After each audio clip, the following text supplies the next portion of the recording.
De 9 a 11, La Mañana de la Diaria. Conducción, Martín Rodríguez. Producción, Mariana Cianelli. La Mañana de la Diaria.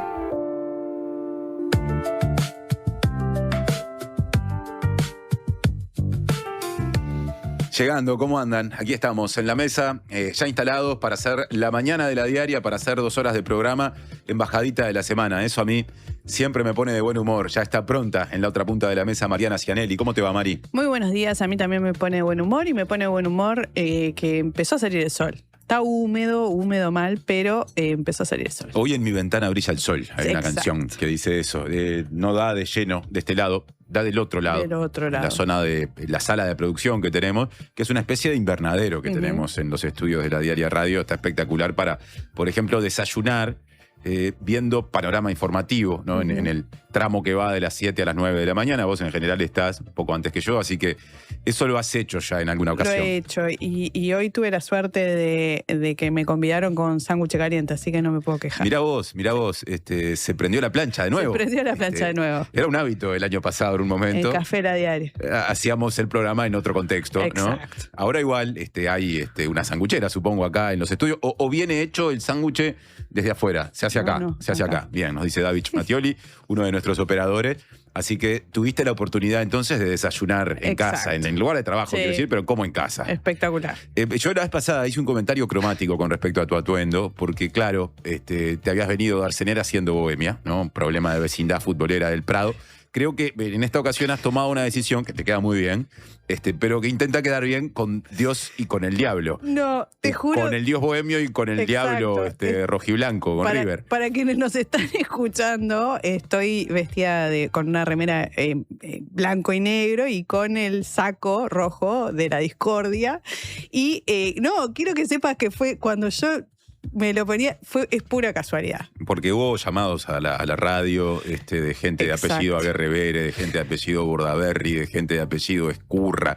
Wanderers es un club que tiene apellidos de linaje, Maresca, Es Devoto, y podría seguir enumerando. Entonces, Es verdad. noto que eso te forzó a hacer un guiño, a buscar algún tipo de acercamiento. Para la hinchada también, ¿no? Para la hinchada terrenal, que ya me están mandando mensajes. Mariana en línea con Wander querido. Bien. Buena mañana para ustedes, Rodrigo y Carmela desde Maldonado. Qué Les mandamos grande. un saludo. Mirá vos, yo pensé que el único que conectaba la ropa de la gente con cuadros de fútbol era yo, y sin embargo, No. Rodrigo y Carmela estaban en la misma. Qué grande. Atentos. Desde allá, desde Maldonado. 9 horas con 6 minutos. Tiempo de meternos en la portada de la Diaria. Redes y vías de contacto. Comunicate al 099-891-888. Mail radio@ladiaria.com.uy. Foto potente, con potencia visual, me animo a decir, la que está en la portada de la Diaria. Se ve una puerta de casa antigua, de esas casas a patio que hay tantas en Montevideo y no siempre en las mejores condiciones, que son preciosas, encadenada, con candado. La foto es de Gianni Schiafarino, es una foto del año pasado, abril 2025, y el titular central, aquí viene lo principal, dice: el proyecto para agilizar la expropiación de viviendas vacías fue aprobado por el Parlamento. La iniciativa fue presentada por el Frente Amplio, abarca inmuebles con deuda compensable, un concepto que abordamos el año pasado con 2 senadores, cuando esto ya se estaba discutiendo. Recibió el apoyo unánime del Senado, un dato interesante en este tiempo de tanta discusión, y solo debe ser promulgada para convertirse en ley.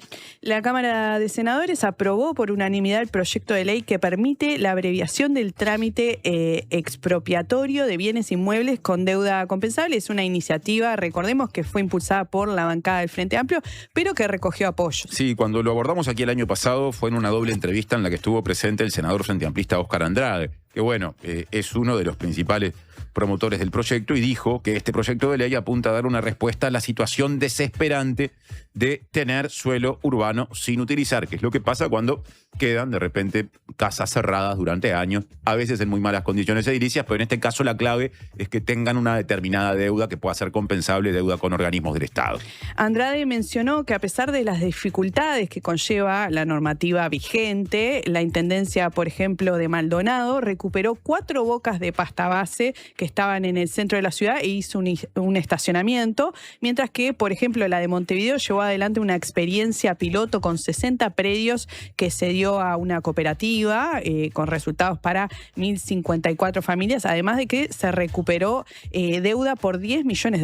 Seguimos repasando asuntos y seguimos esperando sus mensajes. Ya leímos un par de arranque, pero pasando a otros contenidos de la diaria en esta jornada de jueves. Oficialismo y oposición lograron un nombre de consenso para cubrir una vacante en la Suprema Corte de Justicia. Hemos empezado nuestro programa hablando de la rareza de coincidencias sobre temas importantes a nivel del Parlamento. El actual ministro del Tribunal de Apelaciones en lo Civil de cuarto turno, Alejandro Franca, tendrá el apoyo finalmente del Frente Amplio, el Partido Nacional y el Partido Colorado en el plenario de la Asamblea General. La sesión va a ser mañana a las 14 horas y Franca va a estar reemplazando al ministro Tabaré Sosa, que al cumplir 70 años dejó su cargo el pasado 10 de marzo. Claro, esto hace necesaria la designación y por eso se dieron conversaciones que en esta ocasión terminaron con este acuerdo político.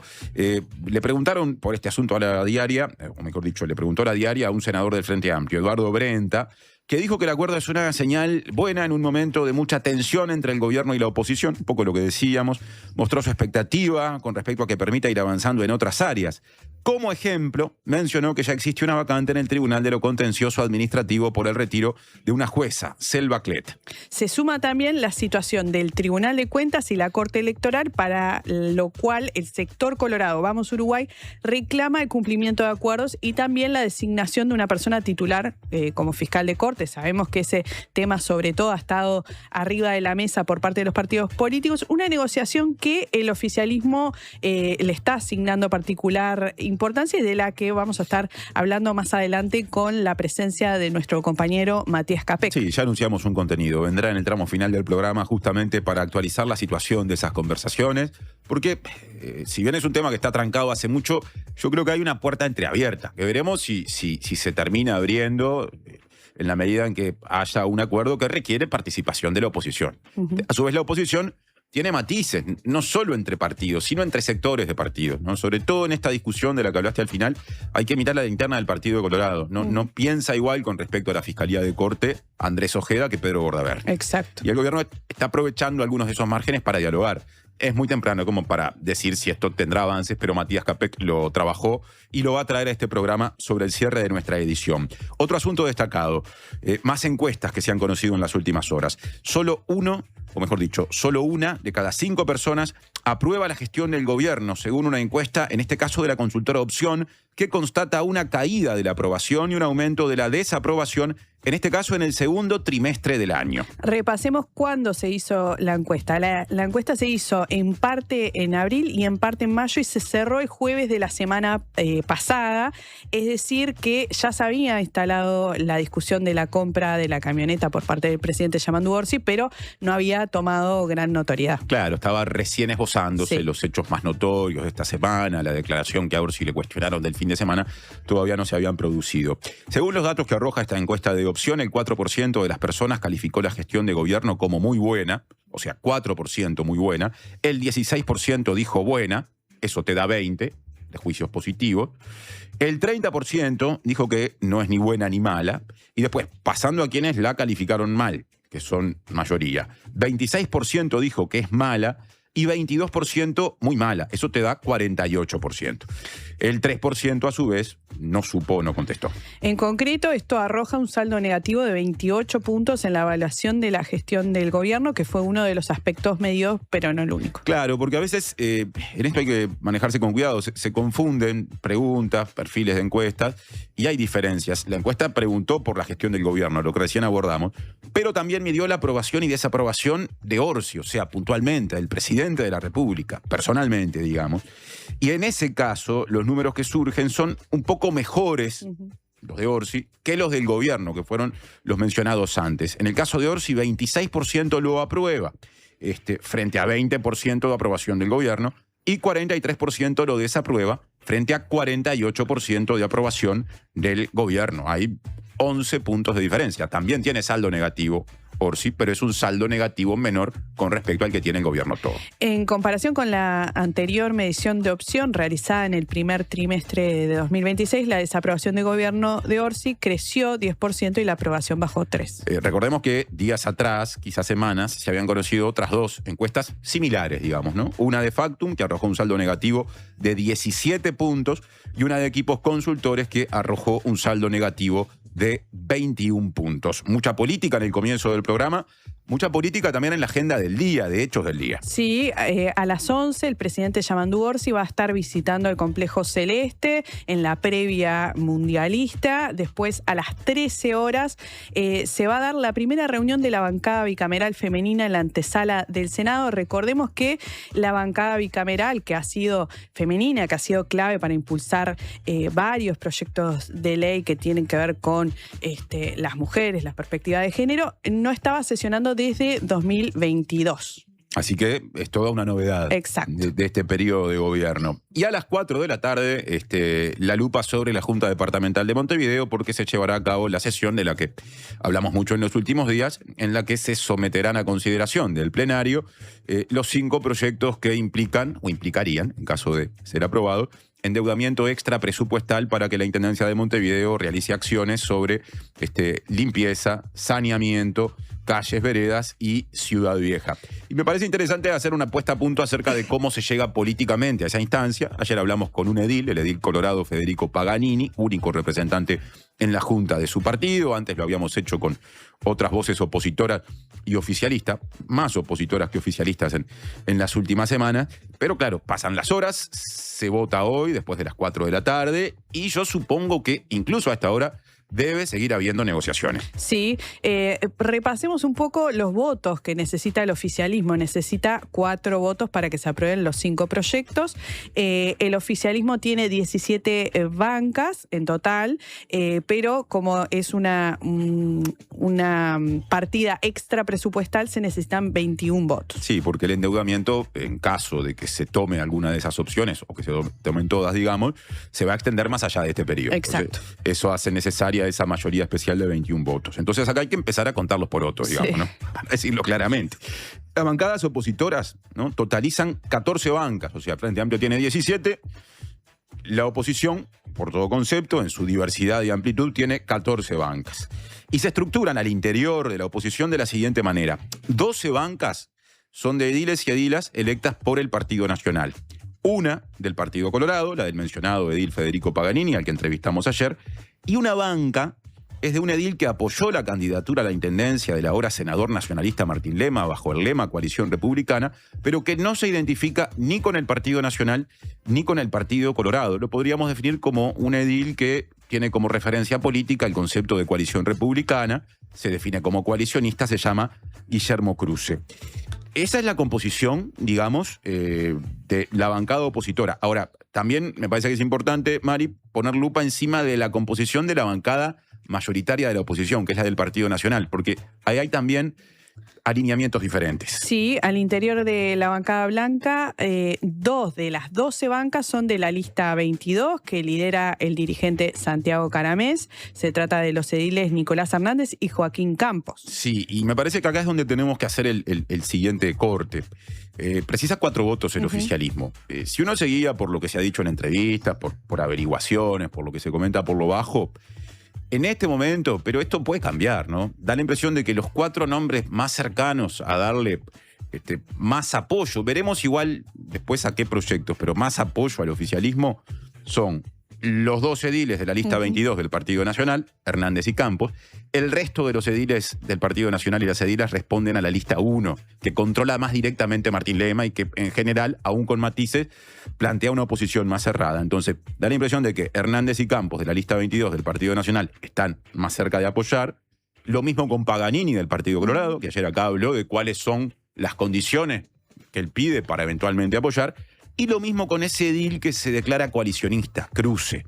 Ahí podría estar la llave para que en alguno de los ejes el Frente Amplio consiga los votos que de antemano no tiene. Aunque puede haber sorpresa, ¿no? Esto puede cambiar, hay que tomarlo con pinzas. Y después decíamos, repasamos con todas las entrevistas que tuvimos a los ediles, ¿en qué proyectos hay más chances de que estén los votos? Bueno, hay certeza sobre la aprobación de saneamiento, de la propuesta de saneamiento, al que se destinarían 84 de los más de 300 millones de dólares de fondos extra presupuestales. Sí, y por el contrario, de los 5 ejes, el que resulta más difícil que se apruebe es el del plan de revitalización de la Ciudad Vieja. Con respecto a saneamiento, seguramente se apruebe, pero no solo se apruebe con amplitud, porque incluso los sectores de oposición más duros del Partido Nacional, lista 1, son proclives a votar. Hay una especie de posición que viene de mucho tiempo de acompañar al Frente Amplio en eso. Montevideo, de hecho, tiene una amplia cobertura en términos de saneamiento y me parece que nadie quiere asumir el eventual costo político de decir me opongo a eso, aunque sea por la vía del endeudamiento. Con Ciudad Vieja parece lo contrario. Eso es difícil que salga, por lo menos a esta hora. ¿Qué pasa con los otros ejes, no? Sí, hay incertidumbre en torno a veredas, limpieza y calles. Según averiguó La Diaria, hasta anoche continuaban lejos de tener una definición, por lo que se estima que en estas horas van a seguir las negociaciones. Y bueno, yo creo que lo que deje de saldo en términos políticos esta instancia tan importante en la Junta, quizá la más importante del quinquenio, en buena medida está dependiendo de lo que termine pasando con esos 3 ejes, ¿no? Porque el escenario con respecto a los otros 2 está bastante aclarado, me parece. En cambio, ahí están las preguntas principales. Ese es el cuadro de situación.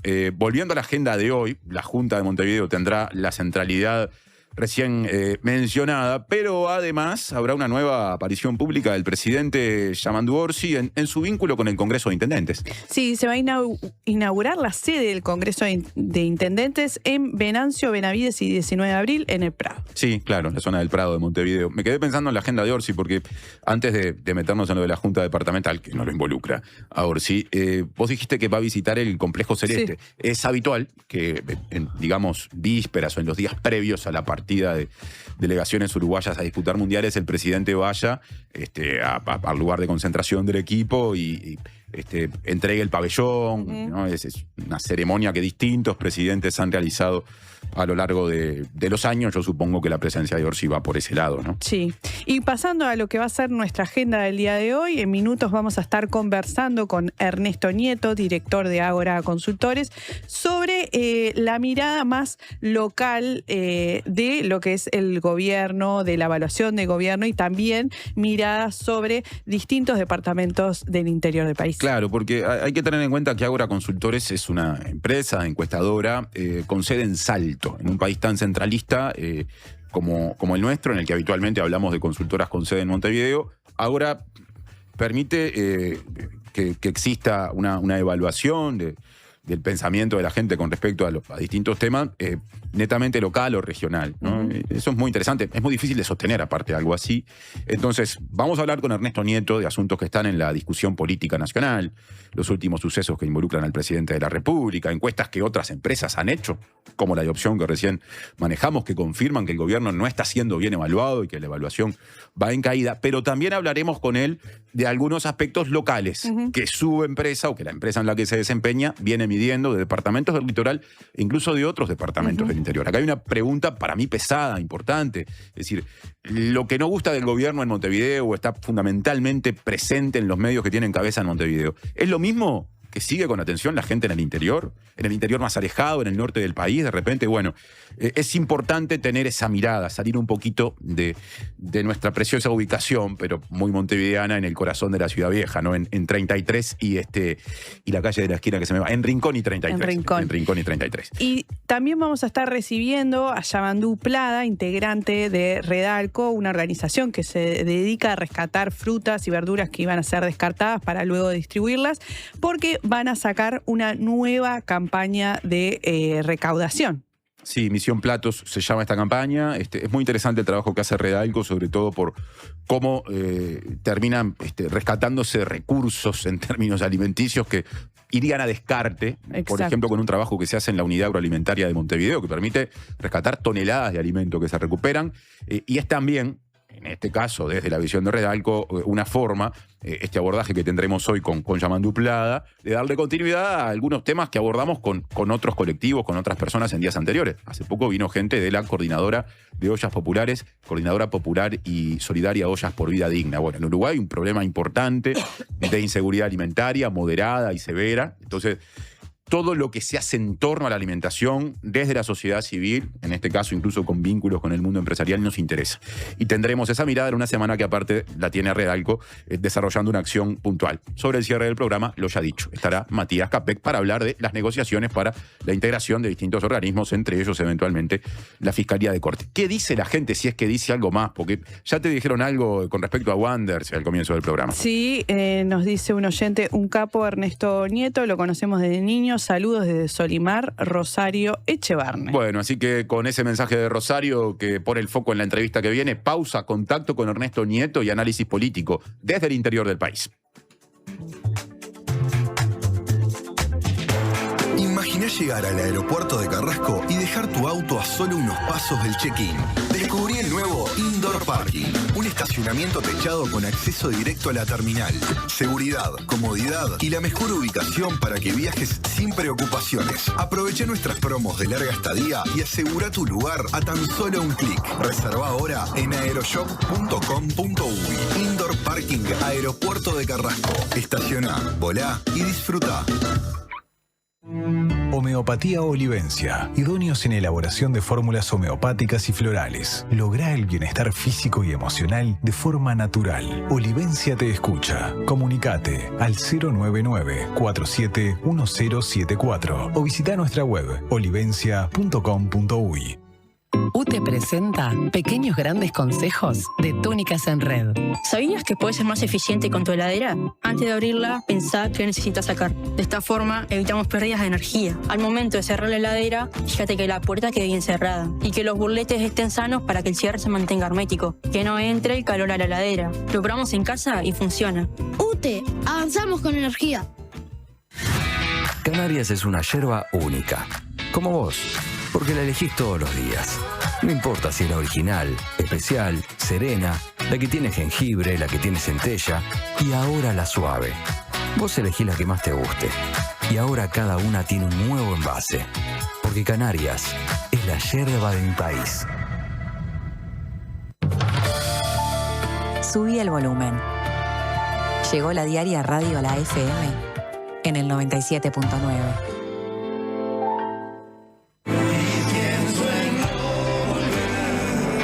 Suma Camerata en vivo presentando su primer álbum, Suma Camerata. Sábado 1 de agosto, 21 horas, en La Trastienda. Suma Camerata en vivo en La Trastienda. Entradas limitadas disponibles en Pass Line. Invita Bizarro. Tenemos una buena noticia. Si tu cédula termina en 6, podés afiliarte a Médica Uruguaya a través de FONASA. Elegir Médica Uruguaya es optar por un sistema de salud que evoluciona con tecnología y un equipo médico de primer nivel comprometido con la salud de los uruguayos. La salud que avanza es uruguaya. Médica Uruguaya. Por más información, comunicate al 2487-4950. La señal indicará las 19 horas, 50 minutos, 0 segundos. 1950, silencio en el Maracaná. La señal indicará que esto es una señal. La historia te está llamando, el futuro también. Mirá los mejores partidos por Canal 5 en Antel TV desde cualquier rincón del país, en todas las pantallas y sin gastar tus datos. Antel, el futuro lo creamos juntos. Presenta Universidad Católica del Uruguay. Creamos futuros.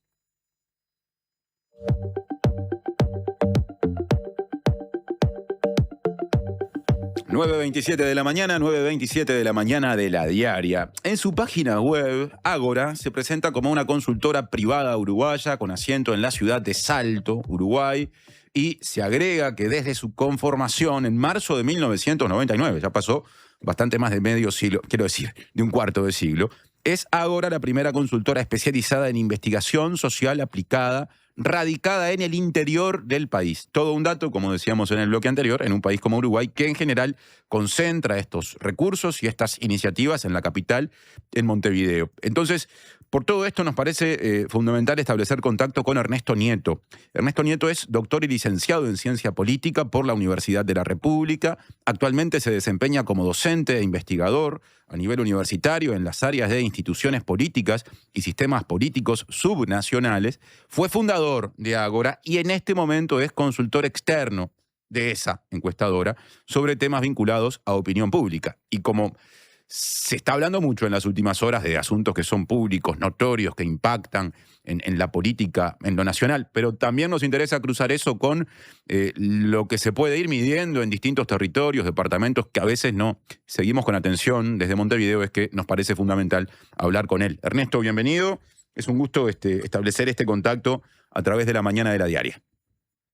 Bueno, buen día. ¿Cómo están? Muchas gracias por la invitación. Y primero tengo una pregunta. ¿En este lugar se puede tomar mate cuando uno es entrevistado o no? Por supuesto que se puede tomar mate. De hecho, yo estoy acá sin mate, pero con café. El mate en el interior, el café en Montevideo. Casi una definición del país, Ernesto. Bueno, yo creo que en realidad ustedes también toman mucho mate, pero lo que pasa es que acá arrancamos más temprano. Eso sí es seguro. Mirá vos. Seguro que acá arrancamos más temprano. Hay unos cuantos mates igual acá detrás de la línea de cámara en los estudios de la Diaria Radio. Así que sí. Lo del café en todo caso es una característica personal. Pero no hay ningún problema. Mate arriba de la mesa, empecemos la entrevista. Yo quiero hablar un poquito al comienzo de Ágora. Algo dije recién, ¿no? Sí. ¿Cómo se canaliza el trabajo de esa consultora con asiento en Salto? ¿Eso implica que haya mayor focalización en los asuntos del litoral, en un sentido más amplio en los asuntos del interior? ¿Dónde queda lo nacional? Explícame. Bueno, como tú decías, en realidad ya tenemos más de cuarto de siglo y en realidad comenzamos siendo, yo volví a Salto siendo politólogo por el año 97 y era de verdad. Situémonos, año 97, politólogo en Salto, era como caer en un paracaídas en un desierto, sin muchas herramientas. La ciencia política es una ciencia aún nueva en nuestro país y pertenecía a alguna de las generaciones que se formaron en primer lugar. Entonces, era complicado. Y bueno, como a mí siempre me interesó el tema de la investigación aplicada, tomamos el rumbo con un colega de las que es formado en las ciencias sociales, pero en otras áreas, especializado en estadística, Gabriel Finosi. Bueno, tomamos la iniciativa de decir, ¿y por qué no meternos a hacer algo que tenga que ver primero con opinión pública, después un poco de estudios de mercado y demás? Y estuvimos, capaz que los primeros 5 o 6 años, trabajando más que nada exclusivamente en Salto. Después dimos el salto a algunos, valga la redundancia, algunos departamentos limítrofes. Fuimos al Paysandú, Artigas, bastante en Río Negro, o sea, nos fuimos extendiendo al litoral, fue como un proceso natural.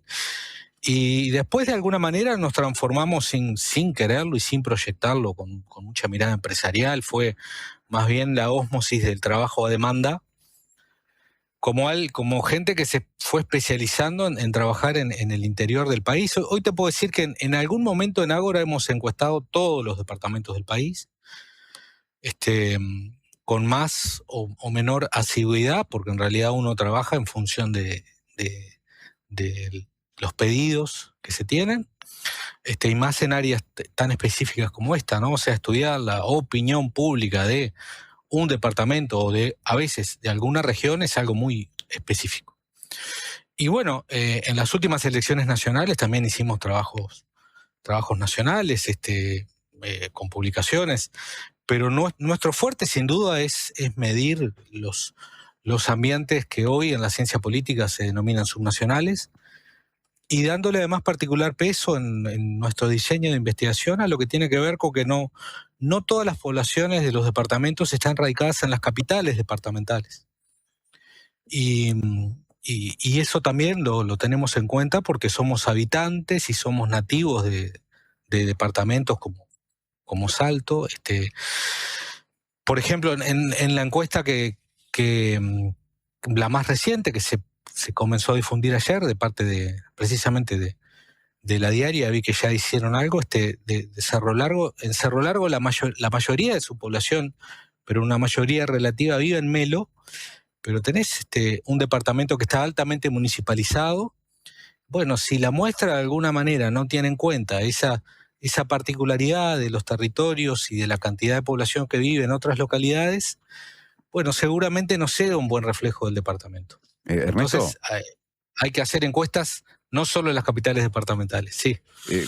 Cuando hablamos de la marcha del gobierno nacional, si nos guiamos por encuestas, en algunos casos muy recientes, en otros bastante, o un poquito menos, pero todavía vigentes, podríamos decir, de otras consultoras, equipos consultores, Factum, la más reciente es la de Opción, que se conoció ayer.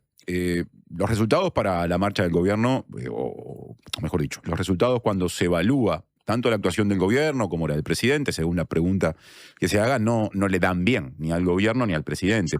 La más reciente, la de Opción, hecha ayer, refleja que hay un 20% de la gente con una opinión positiva, sea muy buena o buena, del desempeño del gobierno, en este caso del gobierno, 30% que mantiene una posición neutra y un 48% entre gente que responde gestión mala o muy mala, que tiene una visión negativa. Esto en el interior, ¿ustedes lo aprecian? ¿Esto se expresa? En el caso de que se exprese, que tiendo a pensar que sí, ¿de dónde viene ese malestar?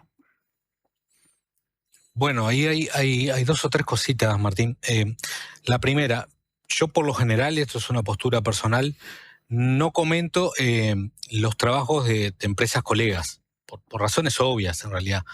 Pero en este caso sí vale aclarar que nosotros difundimos mucho el trabajo de lo local porque es lo que tiene menos prensa y porque nos ha pasado que cuando en otros periodos medimos aprobación presidencial o evaluación de gobierno nacional de un departamento o a veces de una región, no tiene mucho impacto porque en realidad cómo le va a un presidente o a un gobierno en un departamento no es lo mismo que cómo le va en el país. Lo que sí voy a decir es que nosotros medimos, junto con los indicadores habituales de desempeño local, medimos también la marcha del gobierno nacional. Y no hay mucha diferencia. Lo que se viene observando a nivel nacional se refleja, bueno, con algunos puntos de diferencia, pero que no hacen a las grandes tendencias. Al presidente le va mal en su aprobación, ya desde hace un buen tiempo, y al gobierno nacional también le va mal en las evaluaciones que se hacen en los distintos territorios del país. Yo creo que acá hay dos o tres cosas que conforman ayudan a entender esta cuestión. En primer lugar, porque la ciencia política tiene varias teorías que explican esta cosa y a mí me ha llamado la atención que hay muchas respuestas muy singulares sobre hechos puntuales, pero quizás esté faltando un poquito el marco para entender, ¿no? Una de las teorías, quizás la más antigua que tenemos en ciencia política, dice que algo así como una especie de efecto sistémico, hay como una naturaleza de efecto luna de miel cuando un presidente asume, y después se va produciendo una especie de deterioro de esa luna de miel y a los presidentes tienden a irles relativamente mal. Esta explicación funciona para algunos casos, pero en Uruguay tenemos excepciones de presidentes que en realidad durante buena parte de su mandato han tenido luna de miel. Después hay otras teorías que dicen, bueno, miren que en los tiempos malos económicamente es muy difícil que a un presidente le vaya bien. Con economía, por más que sea que recién asume, si la economía no marcha. Bueno, con esto quiero decir, tenemos varias explicaciones. A mí me da la impresión, en primer lugar, que creo que no se ha dicho quizás con suficiente contundencia. Orsi nunca tuvo una luna de miel, primero, nunca tuvo una luna de miel muy clara. Ya desde el comienzo, la aprobación de Orsi era obviamente mejor que la que tiene hoy, pero tampoco era la aprobación que habían tenido los anteriores presidentes del Frente Amplio en su comienzo. Ni los dos gobiernos de Tabaré Vázquez ni el de Mujica. A pesar de ganar en una segunda vuelta con contundencia, Orsi nunca tuvo ese impacto cuando asumió. Después, al poco tiempo de asumir, ya observamos ciertas señales de deterioro y a los 3 meses uno tenía un escenario dividido en tercios. Gente que aprobaba, gente que desaprobaba y los que ni aprueban ni desaprueban, esa especie de evaluación regular, que estaban los tres muy parecidos. O sea, no tuvimos nunca una luna de miel contundente que diga, bueno, lo tenés 6 meses, 100 días, 1 año al presidente con altas evaluaciones. Después comenzamos en un derrotero en donde el presidente claramente tiene algunos errores en su comunicación, en su forma de expresarse. Hay señales que se producen, que conducen a una especie de derrotero, pero además que particularmente impactan en el electorado que lo puso allí. Y aquí aparece otra teoría que me parece que ayuda a entender un poco estas cuestiones.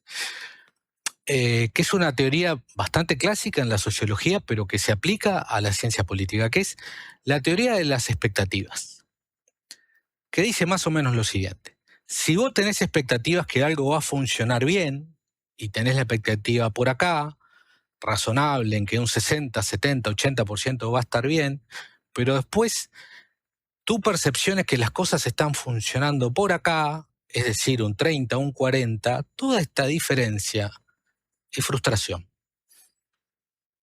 Y esa frustración hace que lo que vos veías con expectativa positiva pase a ser desaprobado o evaluado en términos negativos. Pero esto particularmente en el electorado del Frente Amplio es todavía mucho más importante. ¿Por qué? Porque es un electorado, sobre todo la militancia del Frente Amplio, esa especie de motor que tienen los partidos, que los mantienen, la militancia de todos los partidos, ¿no?, que los mantienen vibrantes, pujantes. Uruguay es una democracia de partidos asentada. En esa militancia, esa especie de muy rápida pérdida de expectativas positivas pesa doble, porque en realidad vos te encontrás con que la gente que salió a militar pidiendo el voto es la que hoy se queda o callada o apática o comienza a desaprobarte, porque lo más llamativo para mí ahora no es quizás el valor que a nivel de toda la población, que ya de por sí es una caída muy rápida de los juicios positivos hacia el gobierno y de la evaluación presidencial, sino que en el núcleo de militantes, de muchos militantes frente amplistas, también hay señales de desaprobación creciente. Entonces ahí no solamente tenemos una pérdida de esas expectativas, sino que tenemos que la frustración se ha acentuado. Y bueno, me parece que todo eso ayuda a entender un poco, componer esto, que no hay un elemento, ¿verdad? Sino que es la conjunción de varios. Ernesto, me quedo, o además de esto último que decías con respecto a las expectativas, que lo acompañabas de esta descripción que nos hiciste del concepto de teoría de las expectativas, quiero volver a lo primero que mencionaste. Orsi no tuvo, dijiste más o menos, luna de miel. ¿Eso qué dice? Sí. ¿Dice algo de Orsi o dice algo del clima social y político en un sentido más amplio, más allá de quién llegue a la presidencia? Yo creo que dice de 2 o 3 cosas, Martín, que están en tu pregunta. Primero, que el contexto no es el mismo que, por ejemplo, que en la presidencia anterior. No es el mismo. Recordemos que cuando Lacalle Pou asume la presidencia, a las 2 semanas teníamos la pandemia que nos entraba al país y que golpeaba las puertas del mundo. Y también tenemos una teoría en la ciencia política que describe con mucha precisión que cuando hay crisis externas, por lo general los liderazgos de los presidentes se fortalecen. Y creo que en buena medida, sobre todo el comienzo de la gestión del expresidente, estuvo amparado, cobijado por ese inmenso paraguas, y después se demostró un liderazgo que en muchos aspectos sorprendió y que fue contundente desde el punto de vista político. Yamandu Orsi no tiene ese estilo de liderazgo, no tiene ese estilo de ejercer el poder, no es Tabaré Vázquez tampoco, y no es Mujica. De hecho, muchos se encontraron con que es un presidente que, si un ministro de alguna manera patea el tablero o protesta, para Orsi parece no haber mayores problemas, y dice, la gente en este país sigue siendo libre, ¿qué opinan? Mientras cumplan con su trabajo. Entonces, hay un tema de cambio de liderazgo, hay un tema de un contexto que también es diferente. Las democracias están sometidas a ciertas tensiones en la región, no solo en el mundo, que son muy fuertes. Y claramente el presidente ha optado por una línea de cierto estilo de comunicación que no refuerza los liderazgos tradicionales de los presidentes. O sea, los liderazgos de los presidentes son liderazgos fuertes. El poder lo ejercen no solamente tomando decisiones, sino hasta cuando hacen conferencia de prensa, cuando se dirigen a la población, cuando son entrevistados. Normalmente en un lenguaje que todos entendamos, los presidentes marcan la cancha con posturas firmes. Y eso marca la cancha hacia afuera, hacia el resto del sistema de partidos, pero también hacia adentro. Lo que uno encuentra es que esta transición entre el Yamandú, vecino, intendente de Canelones, muy apreciado por esa cercanía, por construir un liderazgo en base de cercanías, tuvo un salto, que es casi un salto cuántico hacia la presidencia de la República, donde no podés ejercer el poder por razones obvias de esa misma manera, y que me parece que lo agarra en plena construcción de ese liderazgo y también en un aprendizaje, porque también se aprende a ser presidente de la República, también se aprende, bueno, con todo un montón de transformaciones y un país que tampoco estaba quizás en las mejores condiciones para recibir un liderazgo que construye a partir de intentar generar consensos en su propia fuerza política y también hacia el afuera y con ese intento de diálogo permanente que el presidente ha expresado y que es muy valioso, bien, pero que muchas veces en los tiempos que corren se vuelve complejo. Porque también esta oposición juega su partido, claro, claramente. Ernesto, tengo que cerrar este bloque, vamos a seguir hablando contigo pausa mediante, de aspectos más vinculados a territorios del interior. No, todavía no. Tenemos más tiempo y en el segundo bloque me quiero focalizar en asuntos vinculados a los departamentos en los que Ágora desarrolla su tarea más directamente, pero quiero cerrar este bloque pidiéndote una reflexión, lo más sintética que se pueda, con respecto a este tema que se instaló en los últimos días de los procedimientos o el procedimiento de Orsi desde que compró una camioneta hasta que aceptó la donación de un auto y hasta que dio las últimas explicaciones ante periodistas tratando de cerrar la cuestión. Un colega tuyo, politólogo, Daniel Buquet, dijo que en todo ese proceso Orsi dilapidó, palabras más, palabras menos, el capital político que le quedaba. ¿Vos coincidís en eso? ¿Qué evaluación haces?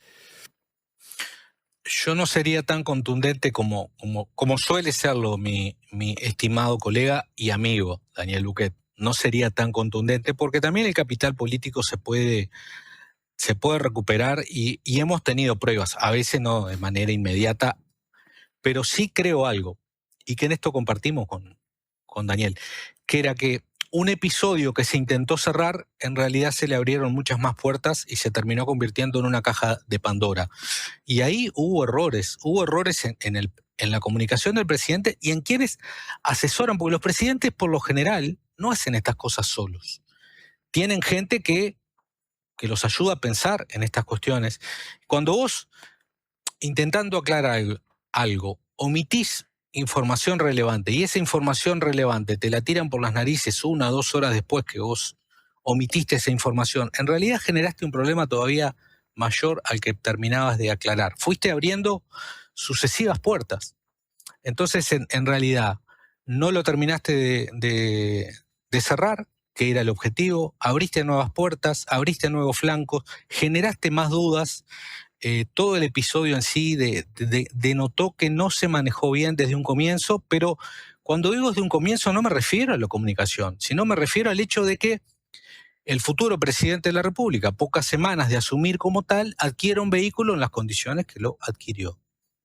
Me refiero a ese hecho, al hecho bien material, tangible, que cualquiera que en este país alguna vez haya comprado un auto 0 kilómetro, sabe que uno busca, mira valores, ¿verdad? Y si hay un descuento tan generoso, no da mucho lugar a cabida una respuesta, bueno, como todo uruguayo ve un descuento y me tiro de cabeza. Y no, porque sos el uruguayo que le están por poner la banda presidencial 2 semanas después.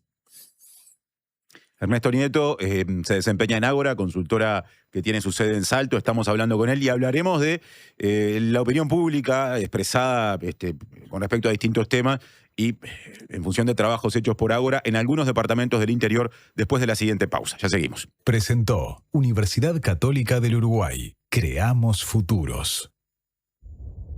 Si cuando pensás en el futuro sentís que tu voz interior deja de hablarte normal y empieza a hablarte de una forma extraña, particular, utilizando un lenguaje excéntrico y un tono exacerbado, mientras escuchan sonidos de efectos especiales y música dramática, es porque te estás haciendo demasiado la película. La mejor forma de prepararte para el futuro es con Ahorro Más Vida de Banco de Seguros del Estado. Consulta con tu asesor de confianza en nuestras oficinas o en bse.com.uy. En Vida BSE podés confiar toda tu vida. Prevení dolores cervicales y de espalda. Ajustá la altura de la pantalla. Elegí sillas con buena sujeción lumbar. Prevení. Preasociate a la Española. 1920-1234 o preasociate.com. La Triple Nelson vuelve a la trastienda presentando temas de su nuevo disco de amor, de locura y de guerra, más los clásicos de siempre. Sábado 15 de agosto, la trastienda Montevideo, 20-30 horas. Banda invitada, Vientos de Libertad. Entrás a la venta en Pass Line. Siempre hay una librería cerca tuyo y la mejor forma de cuidarla es comprando ahí tus libros. En La Diaria amamos las librerías y el amor es correspondido. Por eso con tu suscripción accedes a un 20% de descuento en las siguientes librerías de Montevideo: El Yelmo de Mambrino, La Lupa, Librería América Latina, Moebius, Club Cultural Charco y Amazonia. Leer tiene beneficios. La Diaria. Una radio para escuchar todo el día. La Diaria Radio 97.9. No somos muchos, no somos pocos, pero estamos todos locos. No somos muchos, no somos pocos, pero estamos todos locos. Llega el Mundial, nos volvemos todos locos. Todos los partidos, la mayor cobertura y más de 1000 horas en vivo. Mira todo el Mundial por T-Sports, en DirecTV y T-Go. Recarga ahora tu DirecTV prepago desde 300 pesos. Rendimiento de los 300 pesos varía según tu plan y premiums contratados. T-Go no se encuentra disponible para clientes Light prepago. Natal está de aniversario y lo festeja a lo grande. Aprovecha la promo 3x2 en productos seleccionados. Sí, escuchaste bien. Llevas 3 y pagas 2. Porque en Natal nosotros festejamos y el regalo es para vos. Natal, hace 22 años, salís ganando. Ver bases y condiciones en natal.com.uy. Promoción válida desde el 1 hasta el 22 de junio de 2026. Que no te dé lo mismo a quién llamar cuando te quedás sin gas. En Megal trabajamos incansablemente para innovar en productos y procesos que hagan nuestros envases más seguros y confiables. Acordate de Megal cuando necesites recargar tu garrafa, ya sea la clásica de 13 kilos o la garrafa liviana que solo Megal te ofrece. Llámanos al 19220 o ingresá a megal.com.uy. Megal, innovamos con energía. Presenta Suzuki, el mejor valor de reventa en el mercado. 9:50, seguimos hablando con Ernesto Nieto de la consultora Ágora para ahora aproximarnos a la opinión de distintas poblaciones del interior del país con respecto a diferentes temas. Veníamos hablando, a propósito de la situación del presidente de la República, Yamandu Orsi, bueno, de cómo manejó o está manejando el gobierno la discusión abierta a partir de la compra con un descuento de una camioneta. A ver, en algunos de los departamentos, precisamente de la región del país en la que está situado Ágora, el interior, litoral norte en algunos casos, hubo en los últimos años acontecimientos que demandaron incluso acciones de la justicia, hasta condenas, ¿no? Paso lista, bien rápido. En Soriano ganó una elección departamental, fue reelecto como... Exactamente, es larga, ¿no? Fue reelecto como intendente Guillermo Besosi, ¿no? Que hizo campaña con medidas cautelares, con determinados horarios en los que podía dejar el lugar en el que estaba cumpliendo una sanción de prisión domiciliaria y ganó igualmente. Recientemente fue sobreseído. En Artigas fue electo intendente Emiliano Soravilla en un contexto de distintas acciones judiciales sobre personas de su agrupación política, entre ellas sobre la exdiputada del Partido Nacional Valentina Dos Santos, que hoy es secretaria general de la Intendencia y fue condenada en su momento. De todos modos, esa línea del Partido Nacional retuvo la intendencia. Y en Salto es intendente Carlos Albizu, que en su momento fue duramente cuestionado por su gestión como presidente de la Comisión Técnica Mixta de Salto Grande en el gobierno pasado. Albizu pertenece al Partido Nacional. Entonces, ya que veníamos hablando de dudas, de señalamientos, eventualmente de denuncias en lo nacional, ¿qué pasa con esto en lo departamental? ¿Cómo se explica este fenómeno en el litoral del país? Yo sé que ustedes hoy me invitaron más que nada como cara visible de Ágora y como una empresa que hace estudios en el interior, pero acá para contestarte en realidad me tengo que sumar a varios colegas y ponerme en el rol de docente y de investigador universitario, porque hay con un grupo de colegas que venimos investigando estas cuestiones. Yo soy docente en el CENUR de Salto, pero hay un montón de colegas allí en el Departamento de Ciencia Política, que es mi casa, de donde egresé con la formación de grado, que compartimos esta cuestión. Martín Fraijedo, Antonio Cardarello, por nombrar a los quizás que tengan más antigüedad, no porque sean viejos, aclaremos. Yo diría que hemos venido encontrando, y hay investigaciones, varias de ellas ya publicadas, que la democracia en Uruguay tiene como dos grandes niveles de funcionamiento. Una cosa es a nivel nacional, donde digamos que funciona relativamente bien, o por momentos bastante bien, nuestra democracia, pero que hemos encontrado que la democracia a nivel subnacional, sobre todo a nivel departamental, no tanto en lo municipal, sino sobre todo a nivel departamental, las cosas no funcionan demasiado bien. Y allí hemos encontrado que tenemos varios problemas de diseño institucional, es decir, las reglas, que son básicamente la mayoría constitucionales, no son buenas reglas para decidir en términos democráticos un montón de cosas. Por ejemplo, los intendentes, por el solo hecho de ser electos, tienen mayoría en la Junta Departamental, algo que no ocurre con un presidente. Y ahora tenemos el caso, ¿no? No siempre los gobiernos nacionales tienen mayoría en los parlamentos, hay que llegar a acuerdos y demás. Los intendentes tienen mucha capacidad de acción con muy poco control. Ese es el diagnóstico muy grosero, muy macro. Pero también encontramos que a nivel de enjuiciar y de que los ciudadanos sancionen comportamientos, los ciudadanos de algunos departamentos o de básicamente de buena parte del país pueden sancionar o evaluar de alguna manera comportamientos en la política nacional de una manera y con una escala de valores que exige bastante menos a la democracia a nivel subnacional.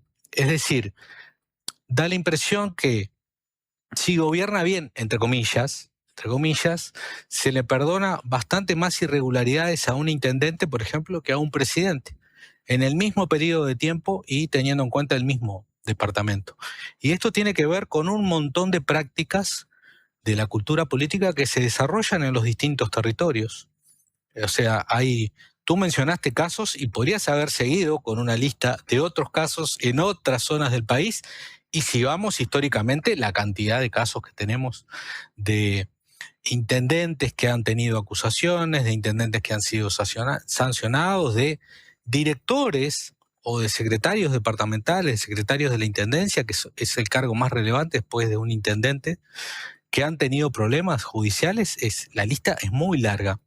Y sin embargo, muchas veces ese partido gana nuevamente, por no decir la mayoría de las veces, ese partido gana y repite. Bueno, esto tiene que ver con un conjunto de prácticas que se repiten: clientelismo, nepotismo, prebenda de favores. Y acá yo quiero relacionarlo con algo que ocurrió la semana pasada y que los involucra a ustedes. El hecho de que la diaria lanzara las ediciones en Paysandú y Salto. Estuviste presente en el lanzamiento, por lo menos de Paysandú, ayúdame vos, y con respecto a Salto también, en los dos. Martín, esto te lo digo solo a vos para que nadie se entere. A ver, en secreto. Me explotaron. ¿Cómo es eso? Me hicieron 2 por 1. Me engañaron. No, mentira. Fue una invitación que acepté con mucho gusto, porque en realidad, y esto se desprende de las investigaciones que te venía comentando, que han hecho algunos colegas y en algunas yo he podido participar, la forma que tenemos, una de las formas que sabemos que funciona de robustecer la democracia a nivel subnacional y de elevar la vara ética, es tener periodismo de investigación en todos los territorios. Lamentablemente en Uruguay hoy tenemos departamentos enteros que no tienen un solo periódico, prensa, que se imprima, por ejemplo. No tenemos más semanarios que se impriman. Tenemos a veces en algunos departamentos portales que funcionan en redes, donde básicamente la principal fuente de financiamiento que tienen algunos de los medios es el gobierno departamental.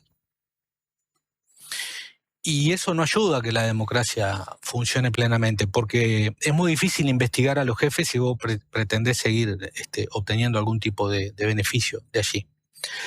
Entonces es muy bueno que tengamos en todos los departamentos como dicen ahora la gente de comunicación, ecosistemas comunicacionales. Nosotros decimos sistemas de comunicación robustos que investiguen. En Salto y en Paysandú esos sistemas existen. Tienen patas bastante sólidas, pero está muy bueno que como proyecto de país encaremos que... ¿Por qué? Digamos, la prensa tiene sentido cuando hace la pregunta clave, que es ¿por qué? Y cuando molesta al poder. Y no me refiero exclusivamente al poder político. Para que la democracia funcione bien hay que investigar a todos los poderes, porque el poder político es la cara a veces más visible, pero están otros poderes, los poderes económicos, las influencias, etcétera, etcétera. Y cuando la prensa hace el por qué esto se le dio a alguien, por qué no a otro, por qué fulano obtuvo tal beneficio y no otro, por qué se compró de tal manera y no de otra, bueno, la prensa molesta, genera incomodidad, genera investigación, genera opinión pública. Por ejemplo, todo esto que sabemos de hechos recientes, de hechos del gobierno anterior pasado, del gobierno nacional, lo sabemos en buena medida por el rol que tiene la prensa. La prensa es clave en una democracia. Y para que nuestra democracia subnacional eleve la vara, tenemos que tener una prensa crítica y que investigue. Nos quedan poquitos minutos y te quiero hacer 3 preguntas sobre 3 departamentos en los que ha desarrollado distintos trabajos a través de encuestas Ágora. Quiero empezar por Paysandú. Allí, según una encuesta hecha por Ágora, precisamente, el intendente, Nicolás Olivera, dirigente del Partido Nacional, del sector de centro, tuvo, cuando se hizo ese sondeo, una aprobación cercana al 53%. Quiero... Partiendo de este dato, hablar de Olivera. Olivera es el primer intendente en Paysandú que es reelecto después de 30 años. No ocurría desde los tiempos nada menos que de Jorge Larrañaga. Y su reelección vino a ponerle fin a un ciclo de alternancia entre el Frente Amplio y el Partido Nacional ante la intendencia que había nacido con el comienzo de este siglo XXI. O sea, que ya llevaba cerca de un cuarto de siglo. Quiero una reflexión tuya con respecto a la figura de Olivera, su eventual, digamos, posibilidad de crecer a nivel nacional, como alguien que incluso marca algunas diferencias con Luis Lacalle Pou, lo cual es decir bastante por el peso que tiene Lacalle Pou en la política y sobre todo en su partido. Olivera logró la reelección con números muy abultados, además Martín, ganó la elección el Partido Nacional y él ganó la elección adentro del Partido Nacional con números muy abultados, le sacó más de 20 puntos de diferencia al Frente Amplio en la elección y claramente Olivera está intentando construir adentro del Partido Nacional un polo no tan cercano a Luis Lacalle Pou, si bien las diferencias que podemos ver por ahora tienen mucho más que ver quizás con estilos o con algunas posturas. Claramente está intentando construir un polo distinto adentro del Partido Nacional, amparado en un sector que el nombre lo dice, pretende ubicarse como de centro. Y bueno, recordemos que Jorge Larrañaga pudo dar el salto hacia lo nacional, pudo constituirse en un referente del Partido Nacional, aunque no ganó los cargos nacionales principales a los que aspiró, llegó al Senado de la República, bueno, en el último periodo comenzó como ministro nada más y nada menos que ministro del Interior, después lamentablemente vino su deceso. A ver, pensándolo en términos del Partido Nacional, para el Partido Nacional es sano, es saludable que tenga otro sector distinto al de Lacalle Pou, porque entre otras cosas va a intentar llegarle a un electorado que quizás no se identifique tan claramente con las ideas preponderantes en el Partido Nacional de hoy. Entonces, es una estrategia que seguramente va a seguir Olivera. Ahora te llevo a Salto. En realidad en Salto ya estás, pero ¿a qué voy? Salto fue el único caso exitoso en lo departamental del empleo del lema Coalición Republicana. Allí llegó a la intendencia, como dijimos hace un rato, el actual intendente, Carlos Albizu, que sumó votos de los partidos Nacional y Colorado, fundamentalmente porque justamente emplearon ese lema y votaron en conjunto. Sin embargo, esa primera experiencia de gestión departamental en coalición tuvo rápidamente problemas políticos, al punto tal de que el sector del Partido Colorado que lidera Marcelo Malaquina, hijo de un ex intendente colorado de Salto en más de un periodo, se fue del gobierno departamental y se declaró independiente, aún perteneciendo al Partido Colorado, marcando ya diferencias de pique, o pocos meses después del comienzo de la gestión, con el intendente Albizu. ¿Qué análisis haces de eso que está pasando en Salto? ¿Cómo puede pesar eso en la intención de los partidos Nacional y Colorado de extender la experiencia de la coalición republicana por el país? Que en realidad, Martín, lo que ocurrió es un titular importante, algo así como que la coalición republicana se rompió en Salto, pero en realidad el único que se fue el ex candidato a intendente, Malaquina, porque en realidad todos los cargos del Partido Colorado se mantuvieron en el Ejecutivo encabezado por Albizu. Entonces, en los hechos fue una salida rimbombante que logró titulares, pero yo de otro medio colega nacional me entrevistaron a los 2 días y digo, bueno, yo estoy esperando porque para que se dé una ruptura en una coalición tiene que darse o un cambio profundo de situación y que los líderes se pongan a negociar, cosa que en Salto aún no ha ocurrido, o que quienes responden a ese partido, en este caso al Partido Colorado, abandonen sus cargos. Ninguna de las dos cosas pasó en Salto.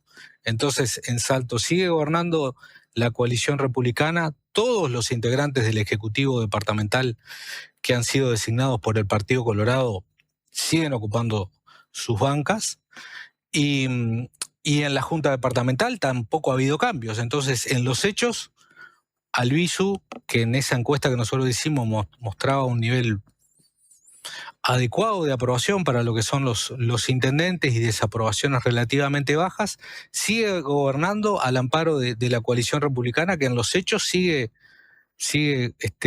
casi que haciendo oídos sordos de las declaraciones de Malaquina, que después, un par de días después, en Salto mismo tuvo que decir que en realidad no se iba de la coalición, sino que lo suyo era una advertencia para corregir el rumbo y cosas demás. Entonces, me parece que ahí también hubo como un apresuramiento y errores de comunicación claramente de alguien que está construyendo el liderazgo, porque es la primera vez que se postulaba como Malaquina a algún cargo electivo.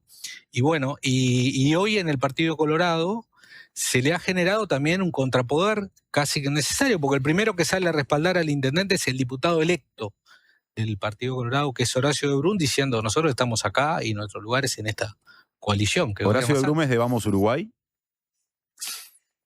Sí, y en realidad logró apoyos, no, en realidad Horacio de Brun es de la extracción más antigua del malaquinismo, de la antigua lista 1 de Salto. Ese es su origen en el Partido Colorado, y logró apoyos para convertirse en el diputado Colorado con dirigentes de diferentes sectores, pero podemos decir que es del riñón más originario de donde viene Malaquina, además. Para cerrar la entrevista, Ernesto, quiero salir del litoral, porque no solo del litoral vive Ágora, y hablar del departamento de Cerro Largo, donde Ágora también hizo una medición que arrojó que más del 67% de quienes viven en ese departamento aprueban la gestión del intendente Cristian Morel, que, agrego, atraviesa un momento de disputas muy fuertes con su antecesor, José Yurramendi, también del Partido Nacional, cuando no en Cerro Largo. Yurramendi, que está asociado a el senador Sergio Botana. O sea, Morel viene a desafiar en Cerro Largo desde la intendencia el poder, digamos, acumulado por una agrupación local con proyección nacional del Partido Nacional, como la que lidera Botana. ¿Cómo se explica esta primera muy buena evaluación que está teniendo ese intendente, que antes había sido alcalde de Río Branco? Bueno, eso último que decís me parece que es un dato para subrayar, porque no tenemos muchos casos del tercer nivel gobierno que den el salto y que ganen una elección en el segundo gobierno. Pero en Cerro Largo se da la particularidad que Río Branco es una población importante, y claramente nosotros no lo pudimos medir, pero seguramente obtuvo muy buenos números como alcalde que le permitieron dar el salto y disputarle y ganarle la elección a su reglamento. Déjame contarte además que ahí a nosotros nos generó una cuestión técnica, porque nosotros llevábamos algo así como el 60 y pico % de la encuesta recogida, cuando en un feriado del 18 de mayo sale el actual intendente con esa conferencia de prensa anunciando las cosas que habían encontrado en la auditoría.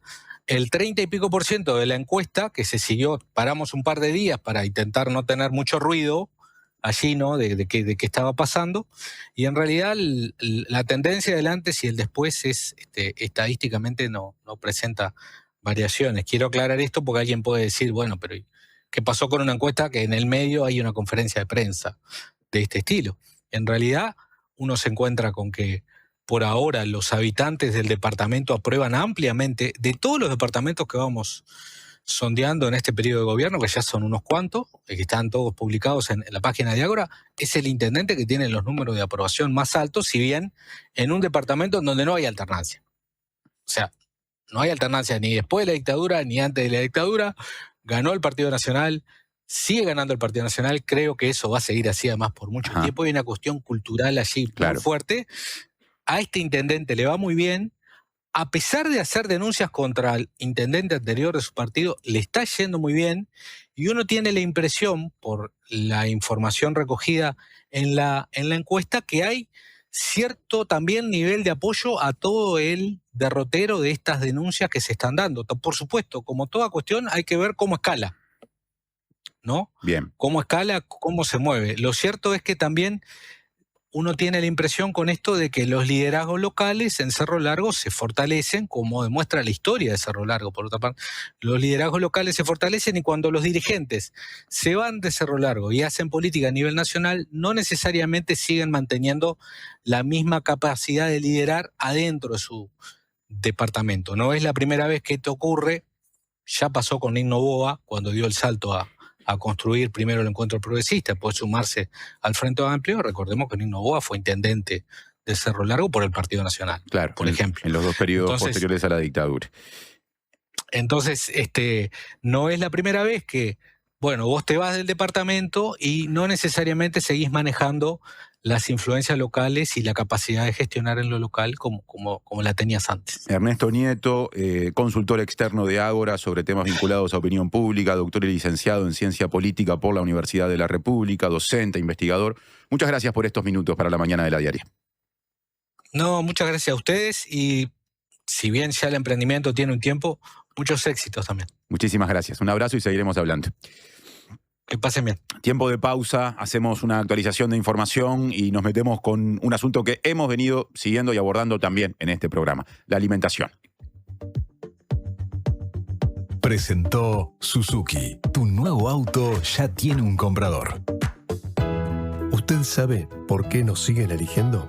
Porque somos credibilidad, confianza, contención y compañía calificada. Porque además le brindamos a los socios más de 20 talleres multitemáticos en la Fundación SECOM destinados a promover la calidad de vida y muchos beneficios más. Porque estamos para usted las 24 horas, los 365 días del año. SECOM, primer servicio de compañía de Uruguay y del mundo.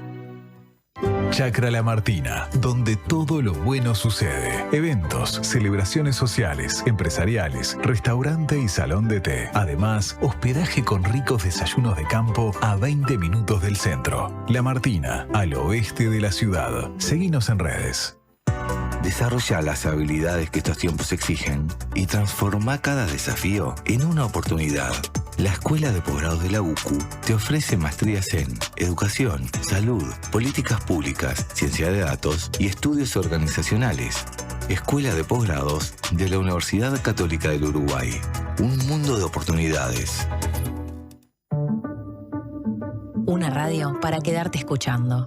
La Diaria Radio 97.9.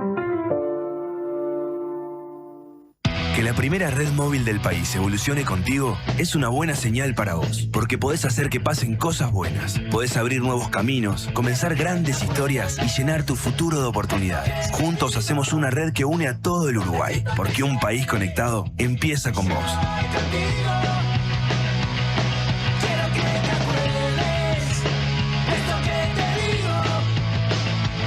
Red y cobertura donde vayas. Tigo, lo bueno pasa contigo. Tu casa es el escenario donde se componen grandes momentos. Y podés comprar del BHU es música para tus oídos. Porque es el préstamo para hogares nuevos y usados que te otorga hasta el 95% de la propiedad que elijas con tasas desde el 3,75%. Informate al 1911 o en bhu.com.uy. BHU, tu sueño, tu banco. Si estás pensando en cambiar el auto, espera hasta el viernes, porque del viernes 5 al domingo 7 de junio llega la gran Feria Nacional Chevrolet a Carper, con bonos de hasta $2.500. Además, descuentos con cobertura del Banco de Seguros del Estado y patente anual gratis en modelos seleccionados. Te esperamos este viernes, sábado y domingo de 10 a 18 horas en Carper, Boulevard Artigas, esquina Gustavo Gallinal. Tu Chevrolet marca Carper.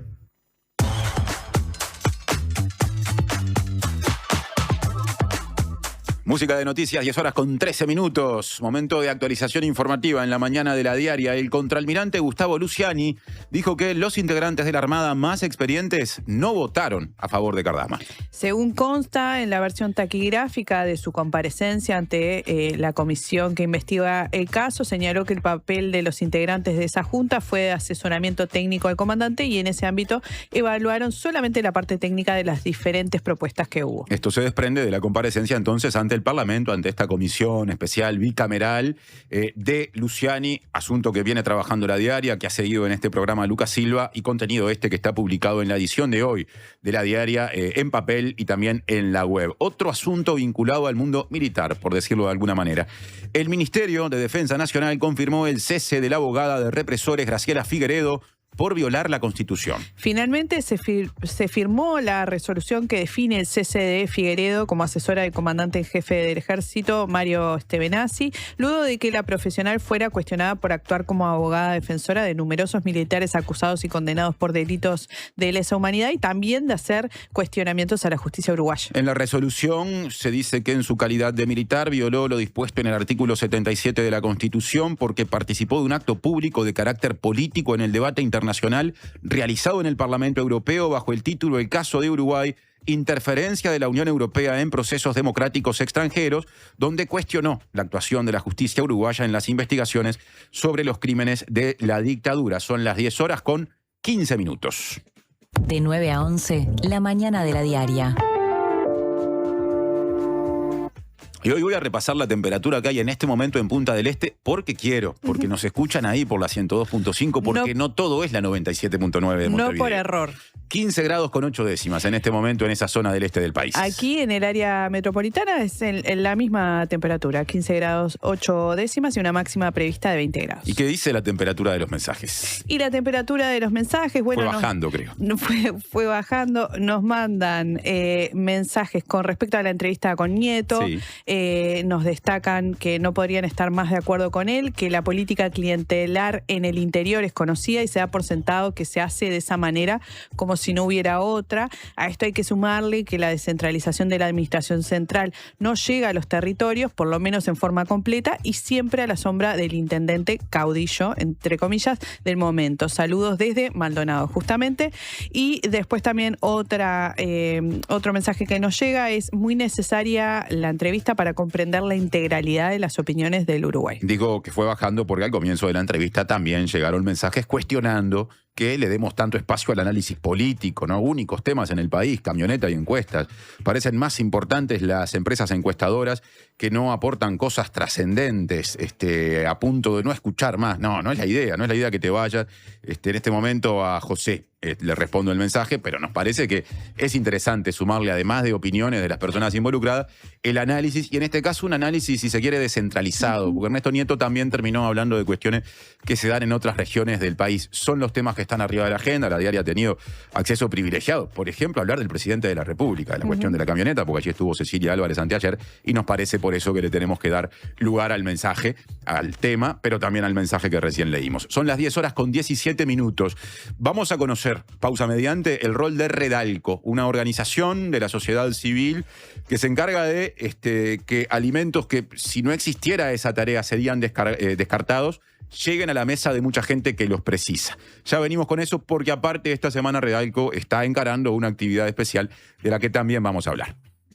UTE presenta pequeños grandes consejos de túnicas en red. ¿Sabías que para tener agua caliente sin consumir de más, lo mejor es tener un termotanque de 40 litros o más y de clase A? También puedes tener el termostato a 60 grados, que es la temperatura óptima del funcionamiento. Lo probamos en casa y funciona. UTE, avanzamos con energía. Siempre hay una librería cerca tuyo y la mejor forma de cuidarla es comprando ahí tus libros. En La Diaria amamos las librerías y el amor es correspondido. Por eso con tu suscripción accedes a un 15% de descuento en las siguientes librerías de Montevideo: Guarida, La Libélula, Lannister, Afrodita, Pocho Libros, Librería Montevideo, Lotremont, Oso Libros, Lecturas Cómics y Librerías El Virrey. Leer tiene beneficios. La Diaria. Todos con Gonzalo Moratorio. Gonzalo necesita continuar su tratamiento médico tanto en Uruguay como en el exterior. En Habitat ponemos a disposición el colectivo número 146734 en pesos y dólares. Podés colaborar acercándote a cualquiera de nuestros más de 520 locales en todo el país. Vivimos rodeados de números. Números de seguidores, números de reproducciones, números de likes. Pero cuando hablamos de salud, es importante no ser solo un número. Necesitas que te miren a los ojos, que te escuchen, que sepan quién sos. Tener una atención de calidad también es sentir que te conocen, que realmente les importa saber cómo estás. Eso para mí es calidad, es confianza y es lo que encontré en el Círculo. Si tu cédula termina en 6, afílate vos también al Círculo durante todo junio. Llama ahora al 1870 o en circulocatólico.com.uy. En el Círculo estamos con vos. Cobertura total de asistencia médica. Estás escuchando una radio que te pertenece. La Diaria Radio 97.9. Homeopatía Olivencia. Idóneos en elaboración de fórmulas homeopáticas y florales. Lográ el bienestar físico y emocional de forma natural. Olivencia te escucha. Comunicate al 099-471074 o visita nuestra web olivencia.com.uy. Natal está de aniversario y lo festeja a lo grande. Aprovecha la promo 3x2 en productos seleccionados. Sí, escuchaste bien. Llevas 3 y pagas 2. Porque en Natal nosotros festejamos y el regalo es para vos. Natal, hace 22 años, salís ganando. Ver bases y condiciones en natal.com.uy. Promoción válida desde el 1 hasta el 22 de junio de 2026. Chacra La Martina, donde todo lo bueno sucede. Eventos, celebraciones sociales, empresariales, restaurante y salón de té. Además, hospedaje con ricos desayunos de campo a 20 minutos del centro. La Martina, al oeste de la ciudad. Seguinos en redes.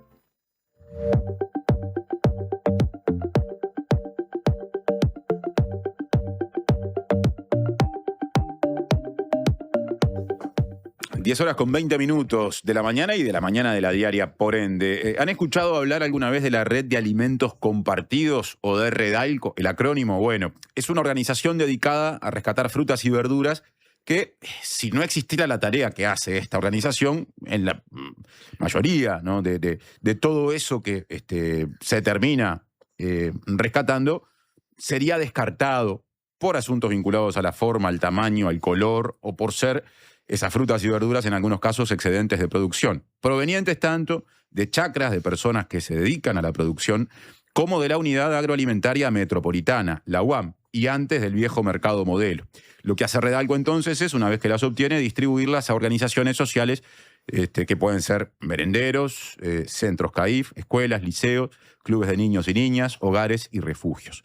Partiendo de esta base, es que Redalco lanza una nueva edición de Misión Platos, su campaña, iniciativa anual de recaudación solidaria que se va a desarrollar desde este viernes, mañana, 5 de junio y hasta el 8 de junio, con el objetivo de garantizar 1.300.000 platos de comida para quienes más los necesitan. Y de eso hablaremos a continuación con Yamandú Plada, que es fundador de la Red de Alimentos Compartidos de Redalco y además director de la organización y que está en los estudios de La Diaria Radio. ¿Cómo andás, Yamandú? Bienvenido. Muy bien, bueno, muchas gracias por la invitación, por el espacio también. ¿Qué implica esto de estar a las puertas del comienzo de una campaña llamada Misión Platos, que tiene como objetivo fundamental la recaudación? ¿Qué supone para Redalco esta instancia? Y bueno, acá nos estamos jugando casi que la mitad de nuestro presupuesto por lo tanto es de una importancia superlativa para la organización, ¿no? En esta recaudación en la que apuntamos a que las personas estén donde estén, puedan sumarse con el monto que puedan, lo que intentamos lograr es sostener o recaudar fondos para que la organización siga entregando alimentos en estas organizaciones que acabas de describir. Como dije, si nos jugamos la mitad del presupuesto, nos jugamos la mitad del impacto del año. Y hoy en día Redalco tiene un impacto en más de 400 organizaciones por semana que le dan de comer a 50.000 personas. Es decir, que ahora nos estamos jugando mucho y por eso también la presión y el trabajo es mucho. Así que bueno, eso es lo que involucra. Ahí vos decías 1.300.000 platos, que es este objetivo, y hay algo muy importante para mencionar, y es que nosotros, como bien describiste al principio, no preparamos esos platos, ¿no? Los platos se preparan en las organizaciones, que les llevamos frutas y verduras frescas que vienen del campo, del mercado. Lo que nosotros hicimos fue una equivalencia para que cualquier persona, esté donde esté, tenga una lógica clara de cuánto impacto genero cuando hago una donación. Claro. ¿Qué es un plato de Redalco? Son 500 gramos. ¿Qué son 500 gramos? Lo que necesita una persona de frutas y verduras por día para tener una alimentación segura. De esa manera logramos este objetivo, que son 1.300.000 platos, que lo que intentamos es que el aporte de la gente se convierta en platos y a su vez hay empresas que van a estar igualando el aporte de cada una de las personas. Entonces, no sé, por ejemplo, hay un oyente que ahora entra a misionplatos.com y dona 500 pesos, hay otra empresa que dona 500 pesos más. Es decir, que en vez de 50 platos iniciales van a ser 100. Y así sucesivamente, 250 pesos, el monto que sea equivale a una cantidad de platos. Ahí mencionaste una página web, misionplatos.com. Esa es la vía que está a disposición de la gente para formar parte de esta campaña llamada Misión Platos, para colaborar. Sí, misionplatos.com es la página donde en este momento habilitamos para que puedan sumarse, para que puedan adherirse. Y a su vez, si las personas quieren también conocer más de nuestro trabajo, pueden entrar a nuestra página web, que es redalco.org. Pero en ambas páginas van a acceder a toda la información y van a poder ver durante este fin de semana en tiempo real el avance de la campaña. Por ahí va. Esta campaña no es la primera vez que la hacen. ¿Cuánto tiempo hace que anualmente desarrollan esto? ¿Desde el comienzo o es una iniciativa relativamente reciente? Es una iniciativa relativamente reciente porque ¿qué pasó? Cuando Redalco surge en 2016, nosotros encontramos una forma para que las propias organizaciones puedan cubrir los costos del flete que contratábamos, de los elevadores, mediante una tasa social o un aporte para los costos operativos. A partir de la pandemia y la explosión de ollas populares y merenderos, desde Redalco decidimos empezar a recaudar fondos para que esa tasa social no la tengan estas iniciativas que no tenían absolutamente nada de presupuesto para alimentación. A partir de ese momento empezamos a hacer la campaña Misión Platos. Si mal no recuerdo, fue a partir del 2021, donde empezamos a llevar... A ver, está lleno de problemas, ¿no? Nuestro país, nuestra sociedad, siempre estamos... que la situación de calle, que la vivienda, que...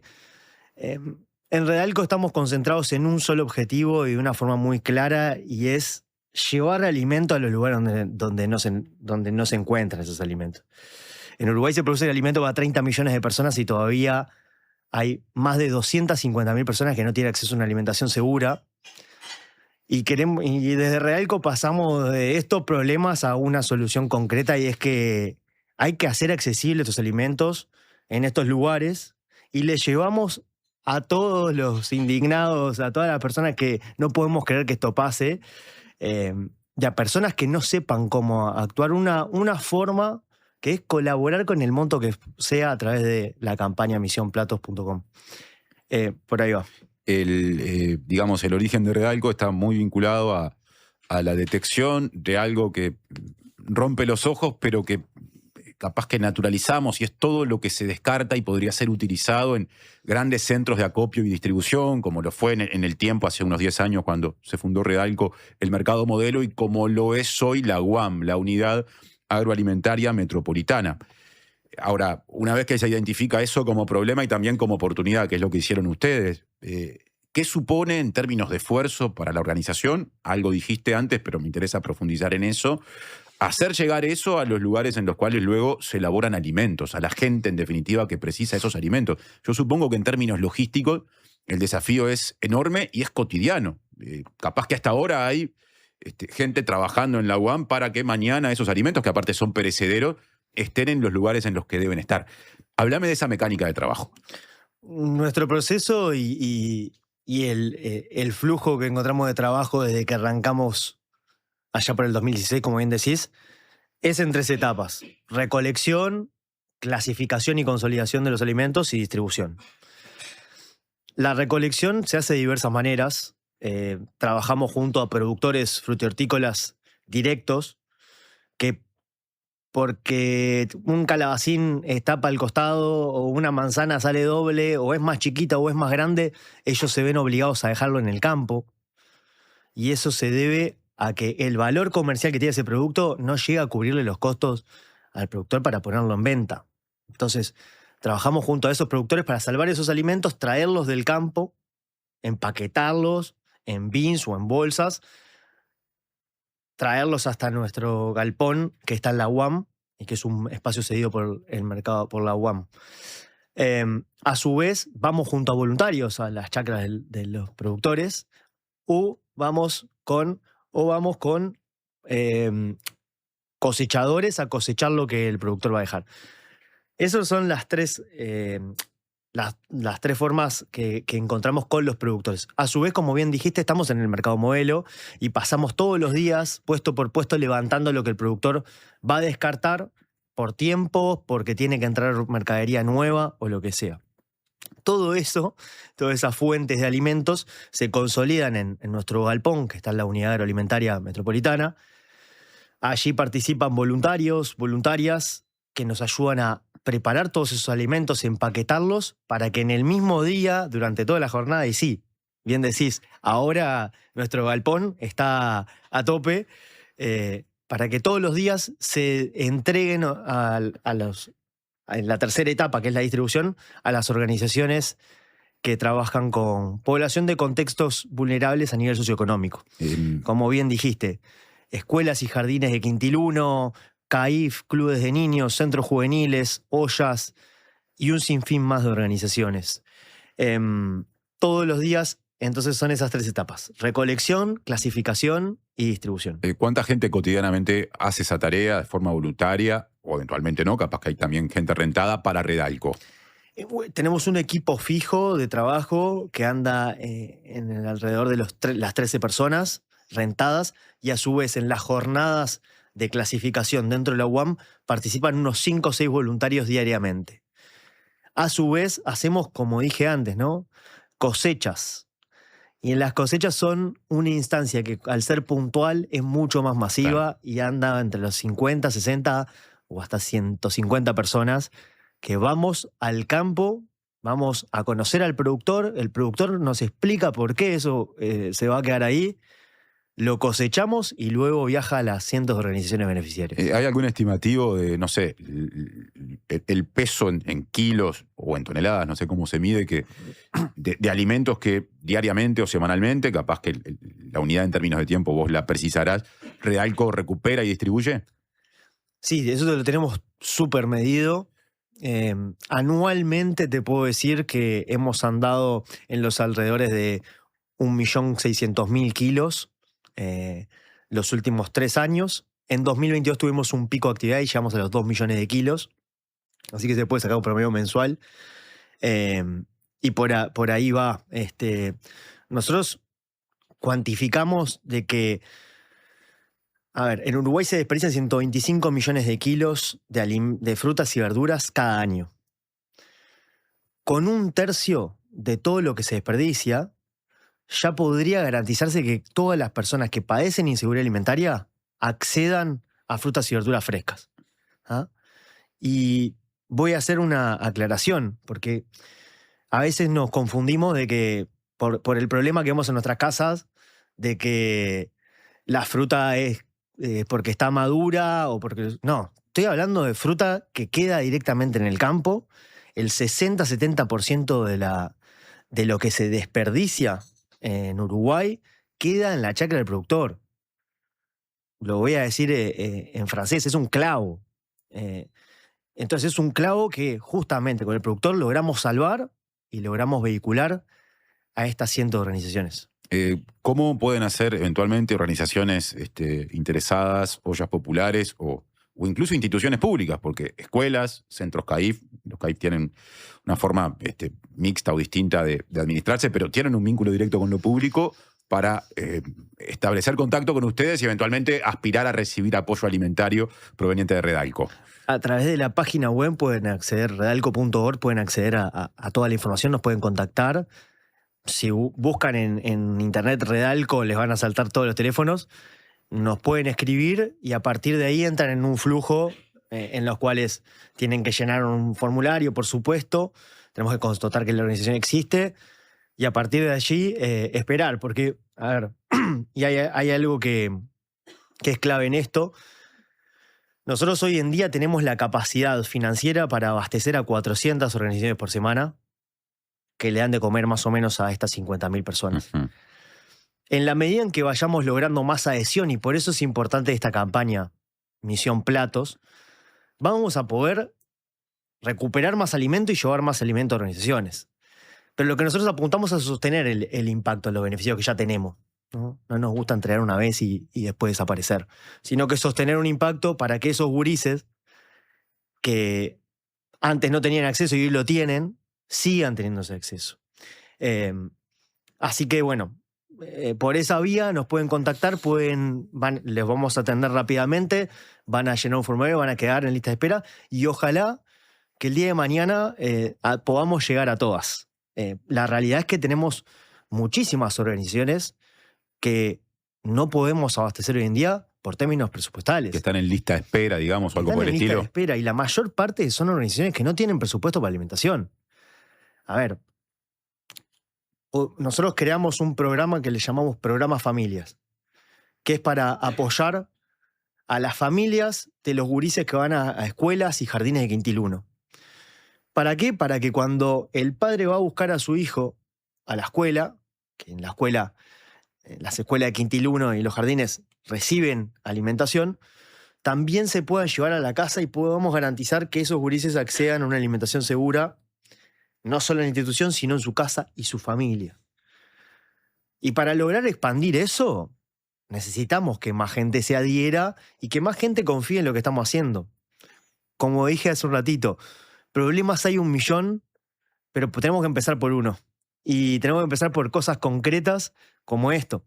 Yo soy una persona que piensa todo el tiempo en cómo se soluciona el tema de la salud.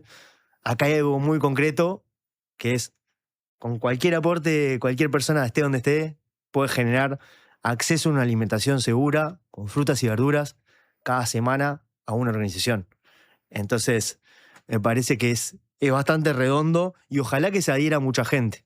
En Uruguay existe un instituto específicamente vinculado a la alimentación, que es el Instituto Nacional de Alimentación, el INDA, que tiene un vínculo institucional con el Ministerio de Desarrollo Social.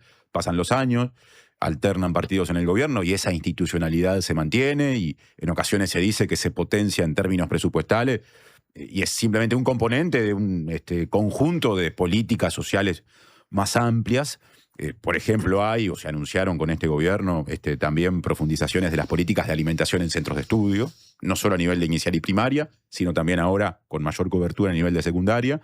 Podría seguir enumerando acciones, pienso en todo lo que se hace, por lo menos en este momento del año, en términos de evacuación y de refugios, donde gente en situación de calle puede pasar la noche, por lo menos, y también acceder al menos una vez a un plato de comida. Sin embargo, uno mira números relativamente recientes, capaz que de fines del año pasado, comienzos de y se encuentra que, según un relevamiento presentado por el gobierno nacional, que contó con apoyo de organismos internacionales, 13,2% de los hogares, o sea, 132 de cada 1.000, sufren inseguridad alimentaria moderada o grave. Aportando otro dato, hace bien poco estuvieron en esta mesa 2 integrantes de la Coordinadora Popular y Solidaria de Ollas por Vida Digna, de Ollas Populares.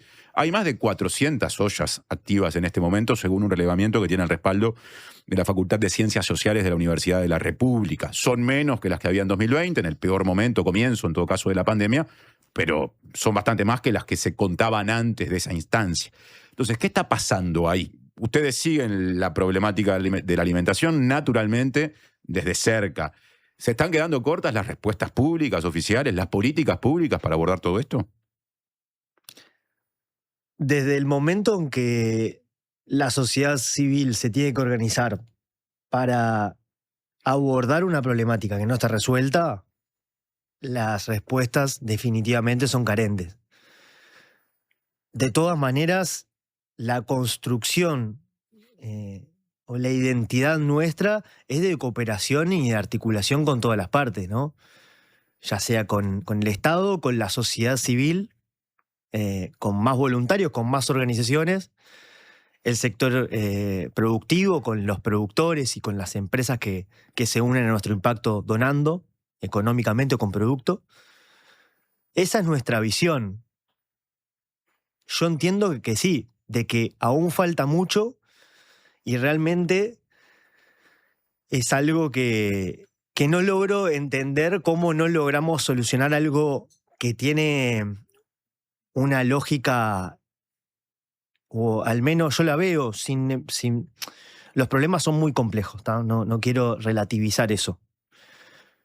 Pero el acceso y el abastecimiento a estas organizaciones, yo lo veo que es algo que se puede hacer y con muy poco presupuesto, ¿tá? Porque yo sé los números, porque los manejamos en Redalco un número y una eficiencia que perfectamente se puede llegar a todas las organizaciones y a todas las personas que están en situación de vulnerabilidad socioeconómica o que tienen inseguridad alimentaria. Es una cuestión de asignar el presupuesto correspondiente, hacer un seguimiento e implementar políticas efectivas para eso. La inseguridad alimentaria es un problema súper grave y que tiene que ver con acceso y también tiene que ver con cultura, ¿no? Acá en Uruguay muchas personas comen muy mal, nos alimentamos muy mal y eso tiene que ver, además de por aspectos económicos, por aspectos culturales. Lo que aborda Redalco particularmente es aquellas personas que ni siquiera tienen acceso, ¿tá? Gurises que van al liceo sin nada en la panza. Ollas populares que están en los barrios abriendo las puertas de su casa para dar un plato de comida a los vecinos. Ahí es donde va Redalco a todas estas organizaciones que no tienen presupuesto para alimentación por lo general y que brindan un plato de comida. Yo siento que sí, que hay mucho por hacer y que nosotros estamos todo el tiempo intentando tender puentes con todas las áreas para darle una solución ya a este problema. Porque no es un problema que puede esperar mucho. Claro. Los gurises no pueden seguir yendo. ¿Cómo queremos que las pizzas nos dé bien si los gurises van sin comer a la escuela? Sí, o sea, claro. No tiene sentido. Hay un mensaje de Carmen, y lo quiero compartir contigo sobre el cierre, que dice que quiere colaborar y como justamente mañana va a empezar la campaña llamada Misión Platos de Redalco, Red de Alimentos Compartidos, y estamos hablando contigo, que sos el director, bueno, repitamos las vías de las que dispone Carmen y el resto de la gente para colaborar con Redalco. Bueno, cualquier persona esté, donde nos esté escuchando, puede entrar en este momento a misionplatos.com y hacer la donación que pueda. A su vez, reitero que todas las donaciones van a estar duplicadas por empresas, es decir, que cada donación vale el doble. No se asusten si ponen 500 pesos que va a aparecer 1000, esos otros 500 los puso una empresa. Misionplatos.com es para donar en este momento y convertir su aporte en platos. Y si quieren también más información, pueden entrar a nuestras redes sociales, Redalco UY, en Instagram y en todo el resto. Y a su vez pueden entrar a nuestra página web, donde pueden acceder a mucha más información, nuestros informes de gestión, nuestras auditorías de transparencia, redalco.org. Yamandu Plada, director y cofundador de Redalco. Muchas gracias por la visita a la mañana de la diaria. Gracias a ustedes, un honor. Tiempo de pausa y viene Matías Capek para que ustedes estén al tanto de cómo van ciertas negociaciones políticas, de esas que son trascendentes, que pueden eventualmente, y si todo va bien, habrá que esperar, generar acuerdos asociados, por ejemplo, a la titularidad de la Fiscalía General de la Nación. Enviar y recibir dinero alrededor del mundo es un sí. Gales te da la posibilidad de hacerlo en sus locales a través de Western Union. Rapidez, cercanía y la tranquilidad de enviar y recibir por Western Union. Otro beneficio Gales para vos. Conoce más en gales.com.uy o llamando al 0800 2026. Gales 50 años. El cambio te favorece. Primero está la tierra, el origen, la esencia, lo que es único y propio de una localidad remota en la inmensidad del mundo. Después, la tradición y la historia, lo que cuentan los que entienden de los ciclos y tiempos de la naturaleza. Al final está el cuidado y el respeto por todo ese recorrido. 6 Montes, cafés del mundo tostados en Uruguay. Te esperamos en nuestra tienda en Rivera 2208, esquina Polié, o en la web. ¿Cómo es estudiar en la UCU? Es estar en movimiento, sintiendo cómo ideas, personas y lugares se transforman. Es conectar con otros para potenciar tus ideas y generar impacto en lo que nos rodea. Es ser parte de la propuesta universitaria más innovadora y actualizada del país, que te impulsa a desarrollar tus talentos. Universidad Católica del Uruguay, el futuro que está en vos y en nosotros. Redes y vías de contacto. Comunicate al 099-891-888. Mail radio@ladiaria.com.uy. Gracias por escucharme. Muchas gracias por explicarme. Gracias por toda la ayuda. Estas son palabras recientes de nuestros pacientes, pero los agradecidos somos nosotros, porque tu elección nos hace superarnos cada vez más y ser la mutualista con los mejores profesionales del país. En junio, si tu número de cédula termina en 6, vení a un nuevo CASMU. Afiliate en nuestros locales, en la web o a través del 1444. CASMU, estamos para cuidarte. Consulte las condiciones. Cobertura total de asistencia médica.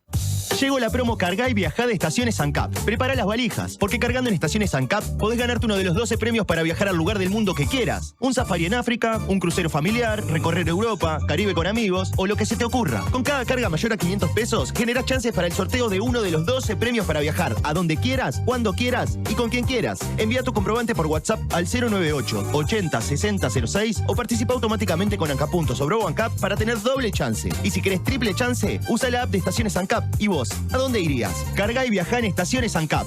Ver bases en www.ancapuntos.com.uy. Campaña de bien público en el marco del artículo 50 de la Ley 20.383. El 5 de junio se conmemora el Día Mundial del Ambiente y en este mes Uruguay reafirma el compromiso con su cuidado y el desarrollo sostenible. Hoy seguimos avanzando con más acciones, más políticas públicas y más compromiso con el futuro. Impulsamos políticas ambientales en áreas fundamentales como el agua, la biodiversidad y la gestión de residuos. Actualizamos normas para proteger lo que importa, la calidad de nuestras aguas superficiales y subterráneas, nuestras ciudades frente a eventos climáticos extremos y los humedales, fundamentales para la conservación de la biodiversidad. También avanzamos hacia un nuevo modelo de gestión de residuos basado en la clasificación en origen, el reciclaje y la valorización. Regulamos los residuos de baterías, acompañando el crecimiento de la movilidad eléctrica. Establecimos una gestión integral para los residuos de la construcción y aprobamos el decreto de donación de alimentos para reducir el desperdicio y generar impacto social positivo. El Uruguay sostenible se construye día a día, porque cuidar el ambiente es cuidar la vida y construir futuro. Uruguay Sostenible. Ministerio de Ambiente. Presidencia de la República.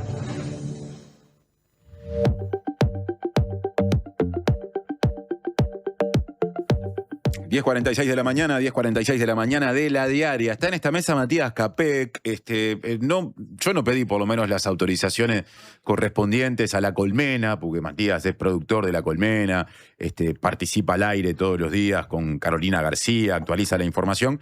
Pero bueno, en todo caso, si eso equivale a alguna penalización, lo sabremos con las horas. De momento lo tenemos en la mesa y aprovecharemos su presencia. ¿Cómo andás, Mati? Bienvenido. ¿Cómo estás, Martín? En cuanto a tiempo de aire, me hicieron madrugar, pero bueno, es por un tema importante, entonces vamos a darle para adelante. Sí, vas a entrar en uno de esos temas que son fundamentales digamos, en aspectos que hacen hasta el relacionamiento del sistema político, porque dan cuenta o están asociados a negociaciones arduas, de esas que son importantes de destrabar y que definen muchas veces la relación entre los actores políticos, pero que además son fundamentales para eso que a veces definimos como la institucionalidad. Porque, entre otras cosas, hablarás de negociaciones que no únicamente, pero abarcan también a la titularidad de la Fiscalía General de la Nación, que es todo el tiempo terreno de conflicto. ¿Por qué? ¿Cómo hay que entender eso? Sí, es un caso típico que son centrales a la hora de analizar la democracia de un país, porque si bien Fiscalía forma parte ahora del Poder Ejecutivo, tiene que ver con esa tensión de poderes, ¿no? Porque de alguna forma el fiscal de Corte se elige en el Poder Legislativo, esa mayoría de 3/5 del Senado se precisa a nivel legislativo, pero a su vez se propone desde el Ejecutivo y tiene impactos a nivel del Poder Judicial en el funcionamiento de la justicia. Entonces es una cuestión que tiene muchos intereses, muchos poderes girando alrededor. Intersección de poderes, podemos decir. Esa es la definición concreta. Y quiero hacer, porque tengo poco tiempo, un resumen de algunos puntos que entiendo fundamentales para entender el contexto. Me quiero remontar a hace 14 años atrás, en el 10 de abril de 2012, en una mañana en la que por última vez el Senado logró esos 3/5 necesarios para votar un fiscal de Corte titular. En ese caso se trataba del entonces juez especializado en crimen organizado Jorge Díaz. Eso es importante por dos aspectos. El primero por esto, porque fue el primer fiscal, el último fiscal de Corte titular que tuvimos hasta el momento, y por otra cuestión, porque fue un actor central en la reforma del Código del Proceso Penal que entra en vigencia el 1 de noviembre de 2017 y que le da a la Fiscalía un rol central. La Fiscalía, a partir de ese 1 de noviembre de 2017, empieza a ser quien maneja las investigaciones, quien acusa de alguna forma. Entonces, obviamente, es otro el poder que tiene Fiscalía a partir de ese momento, y eso implica que obviamente pese mucho más esta decisión de elegir un fiscal de Corte titular. Jorge Díaz se mantiene en su cargo, que tenía un plazo de 10 años a nivel legal, terminaba en abril de 2022, él renuncia un tiempo antes, a finales de 2021, y a partir de allí arranca esta etapa de subrogancia que, llega hasta el día de hoy. Primero, recordemos, estuvo el fiscal adjunto de Corte, quien era hasta ese momento Juan Gómez, quien ocupa el cargo hasta agosto de 2024, pero en el medio hay algunos movimientos que son importantes. Recordemos que Gómez atravesó una enfermedad durante ese proceso que ocupaba la subrogancia, y eso le hacía que por algunos periodos, fundamentalmente a partir de diciembre de 2023, haya tenido que dejar ese lugar, haya tenido que tomar licencia. Y ahí es donde aparece la figura de la actual fiscal de Corte subrogante, Mónica Ferrero. ¿Qué pasa ahí en el medio y por qué esto tiene que ver con algo que pasó hace algunos días? En 2022, el mes de 2022, a ver si lo encuentro por acá, en octubre de 2022, ahí se da un cambio legal que es importante porque de alguna forma el gobierno entonces de la calle Pou decide cambiar la legislación de cómo se subroga al fiscal adjunto, que era Juan Gómez. Pasa de un sorteo entre los fiscales penales de Montevideo a que ingrese ese cargo el fiscal con más antigüedad de Montevideo en cualquier materia. ¿Quién era el fiscal con más antigüedad en cualquier materia de Montevideo? Mónica Ferrero. La actual fiscal de Corte subrogante. Así es. Entonces, ¿por qué esto tiene que ver con la actualidad? Porque en los últimos días la vertiente artiguista hizo una declaración en la que de alguna forma quería volver, o quiere volver, planteó volver a el modelo anterior, a ese sorteo entre los fiscales penales de Montevideo. ¿Por qué tomó esta decisión este sector frente amplista? Porque se encuentra trabada la negociación a nivel parlamentario para llegar a estos 3/5. Esto se remonta a febrero de 2025, cuando ingresa la nueva legislatura. Allí se reúne el prosecretario de Presidencia y el secretario de Presidencia con los principales actores legislativos de la oposición. Allí se acuerdan los cargos de Contralor, algunos cargos en los entes, pero también, según señala el sector Vamos Uruguay, que es el que volvió también a estar presente en el tema, se acordaron, por ejemplo, lo que iba a pasar con la Corte Electoral y con el Tribunal de Cuentas. Ahora, además de esta declaración de la vertiente artiguista, Vamos Uruguay dice, bueno, esos cargos que se acordaron en febrero de 2025 hay que activarlo, hay que renovar el Tribunal de Cuentas y la Corte Electoral porque ya no tiene representatividad política en cuanto a los pesos electorales actuales. Entonces, esos dos aspectos, esos dos movimientos hacen que se reactive esa negociación. En febrero de este año, de 2026, el Frente Amplio impulsa un diálogo multipartidario para discutir todos estos cargos, incluida la Fiscalía de Corte. Después, algunos días después, hay una conferencia de toda la oposición encabezada por Andrés Ojeda y Javier García que dice vamos a respaldar a Mónica Ferrero hasta el 2030. A partir de ahí se terminaron esas negociaciones. Ahora con este planteo de la vertiente artiguista que busca de alguna forma romper con esta situación parlamentaria y con este acercamiento de Vamos Uruguay por otros cargos, sí. Ahí aparece una luz de esperanza, según entienden desde el oficialismo, y se empieza a negociar. Lo más reciente en relación a esto y lo que fortalece la esperanza de alguna forma del oficialismo de lograr ese cambio es que ayer concretamente se logró un acuerdo entre los tres partidos que tienen representación en el Senado de la votación de un nuevo ministro para la Suprema Corte de Justicia. En este caso me refiero al señor Álvaro Franca.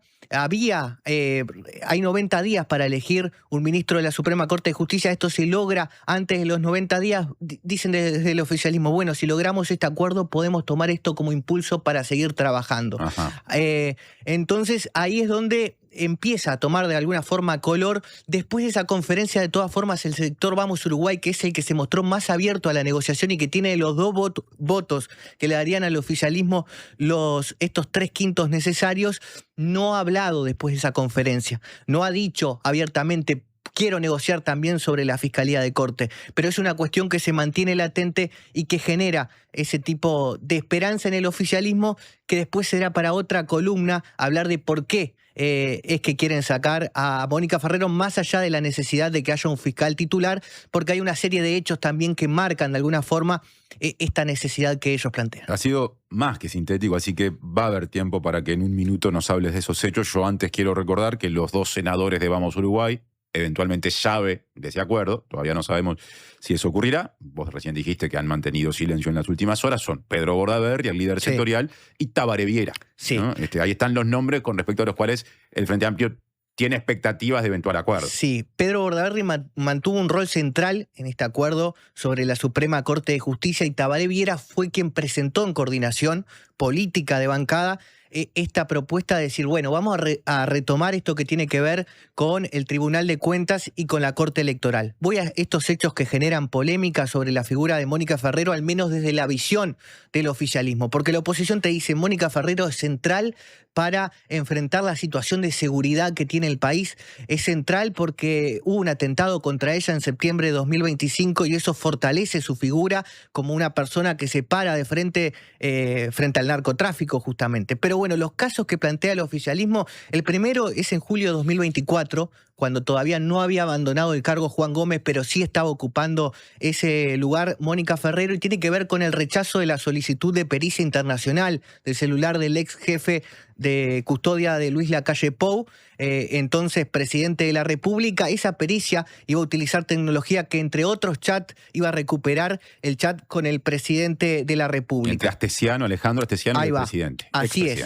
El segundo caso se remonta a marzo de 2025 y tiene que ver con con la ex fiscal de Soriano, Estela Alciaturi. Allí, Mónica Ferrero investigó de oficio a esta fiscal mientras estaba, de alguna forma, encarando el caso Besosi, porque de alguna manera aparecieron algunos planteos por parte de dirigentes políticos del Partido Nacional que decían que, bueno, esta fiscal había hecho comentarios públicos en redes sociales en contra del Partido Nacional y que de alguna forma administrativamente no cumplía con las características que tiene que tener un fiscal para enfrentar este tipo de casos. Recordemos que en enero de este año se conoció la suspensión y la retención del sueldo de Estela Alciaturi. Después vamos a mediados de 2025 y vamos concretamente al caso del ex senador Charles Carrera.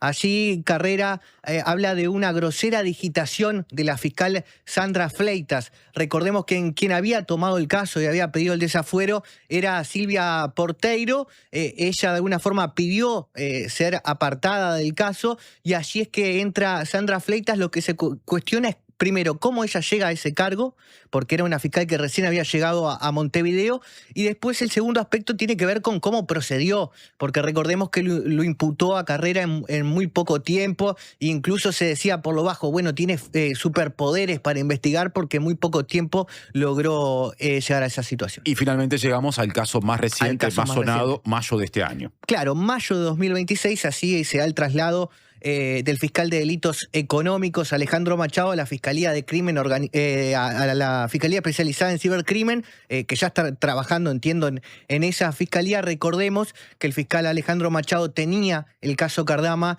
y el caso de la destrucción de documentos públicos en Torre Ejecutiva. Bueno, así que eso también hay que tenerlo presente en el sentido de entender cómo al actual oficialismo la figura de Ferrero con el transcurso del tiempo le ha ido generando mayores dudas. Y te sumo una cosa más, que esta conferencia en el Parlamento respaldando a Mónica Ferrero hasta el 2030 no colaboró mucho, porque de alguna forma le pone la camiseta, aunque ella no la quiera tener, le dicen, bueno, te está respaldando todo este sector político, y eso obviamente genera aún más desconfianza en el oficialismo. Te lo dicen algunos actores incluso de la oposición. Esta conferencia no fue una buena idea porque al revés, pone más presión todavía sobre la fiscal. Muchas gracias, Matías, por este informe, y ojalá se pueda repetir. Autorización de la Colmena mediante tu presencia en esta mesa. Siempre, hasta la próxima. Siempre será un gusto. Hoy nos vamos con música, siempre nos vamos con música, pero con música asociada a la cartelera montevideana, porque esta noche Martín Buscaglia y sus Bocha Makers